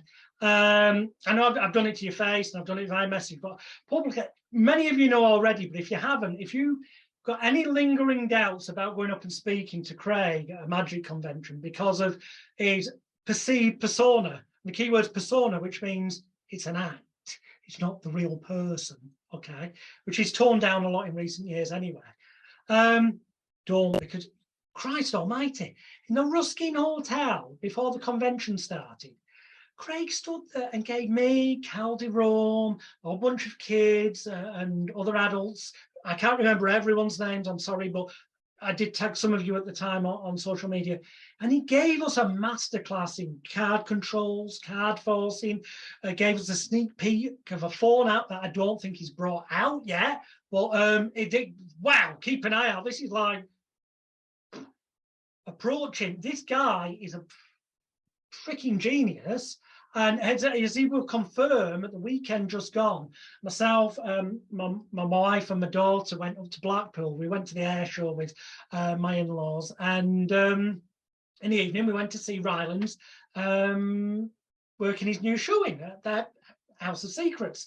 And obviously Craig was also there doing close-up magic. When he came up to our table, the first thing I said was, because I wanted to send it on video, but I wanted to see it done live. I said, Craig, yeah, can you show us a trick with keys? Because I didn't want to mention so the public could hear the name of it. I knew he'd know what I meant. And he proceeded to do, which I think it's safe to say on here, was an element of Keymaster.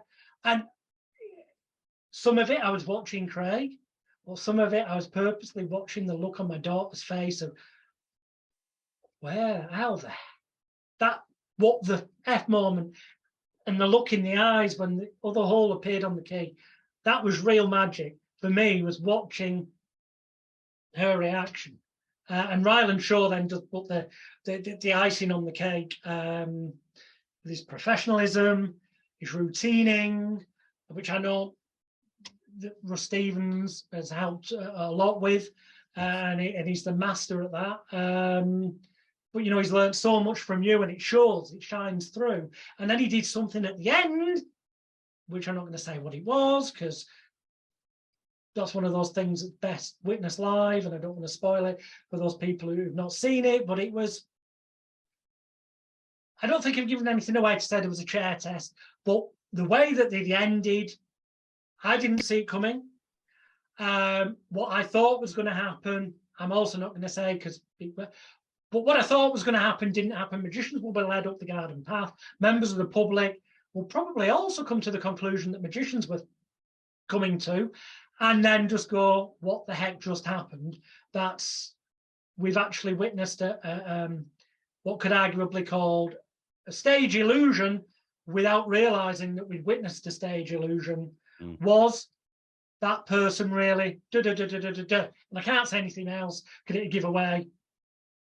Basically, just go and see it when you get a chance.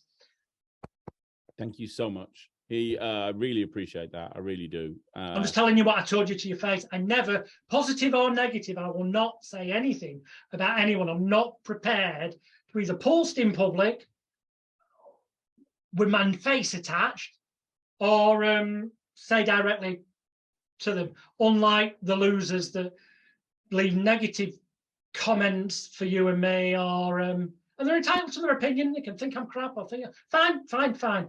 But you do, well, don't even get me started on what happened at Blackpool with Royle. I'm not even going to go there. I just yeah, leave it there.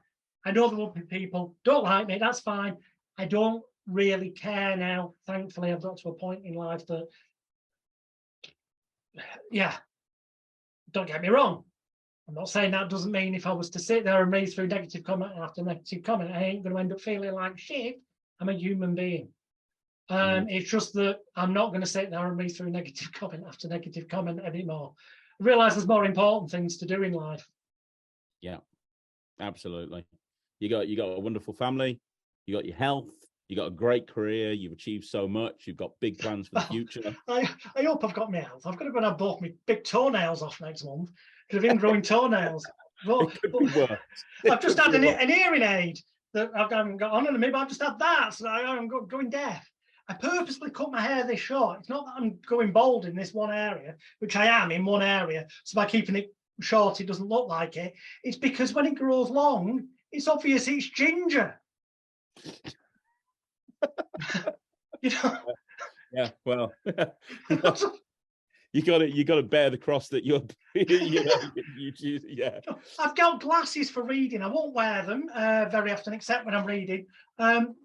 Fortunately, they're not broken. But do you just imagine that? All I need is the hearing aid on, broken glasses stuck with a plaster, ginger hair, and have the full set. Well, then you're fucked. Yeah. Oh my gosh! Look, we're definitely going to do a part 2 of this. I'm going to put all the links down below. Cheers, I want everybody watching this to leave a comment down below. Let Jonathan, Alex, whoever, let him know what you think of this interview, because I thought it was absolutely incredible. And yeah, go check out the links down below, because man, that course in Black Powell sounds amazing. Mate, thank you one more time for coming on the channel. And yeah, I really appreciate it. If I don't see you in person before, I'll definitely see you at Blackpool Magic Convention 2023. 100%, I'll be there.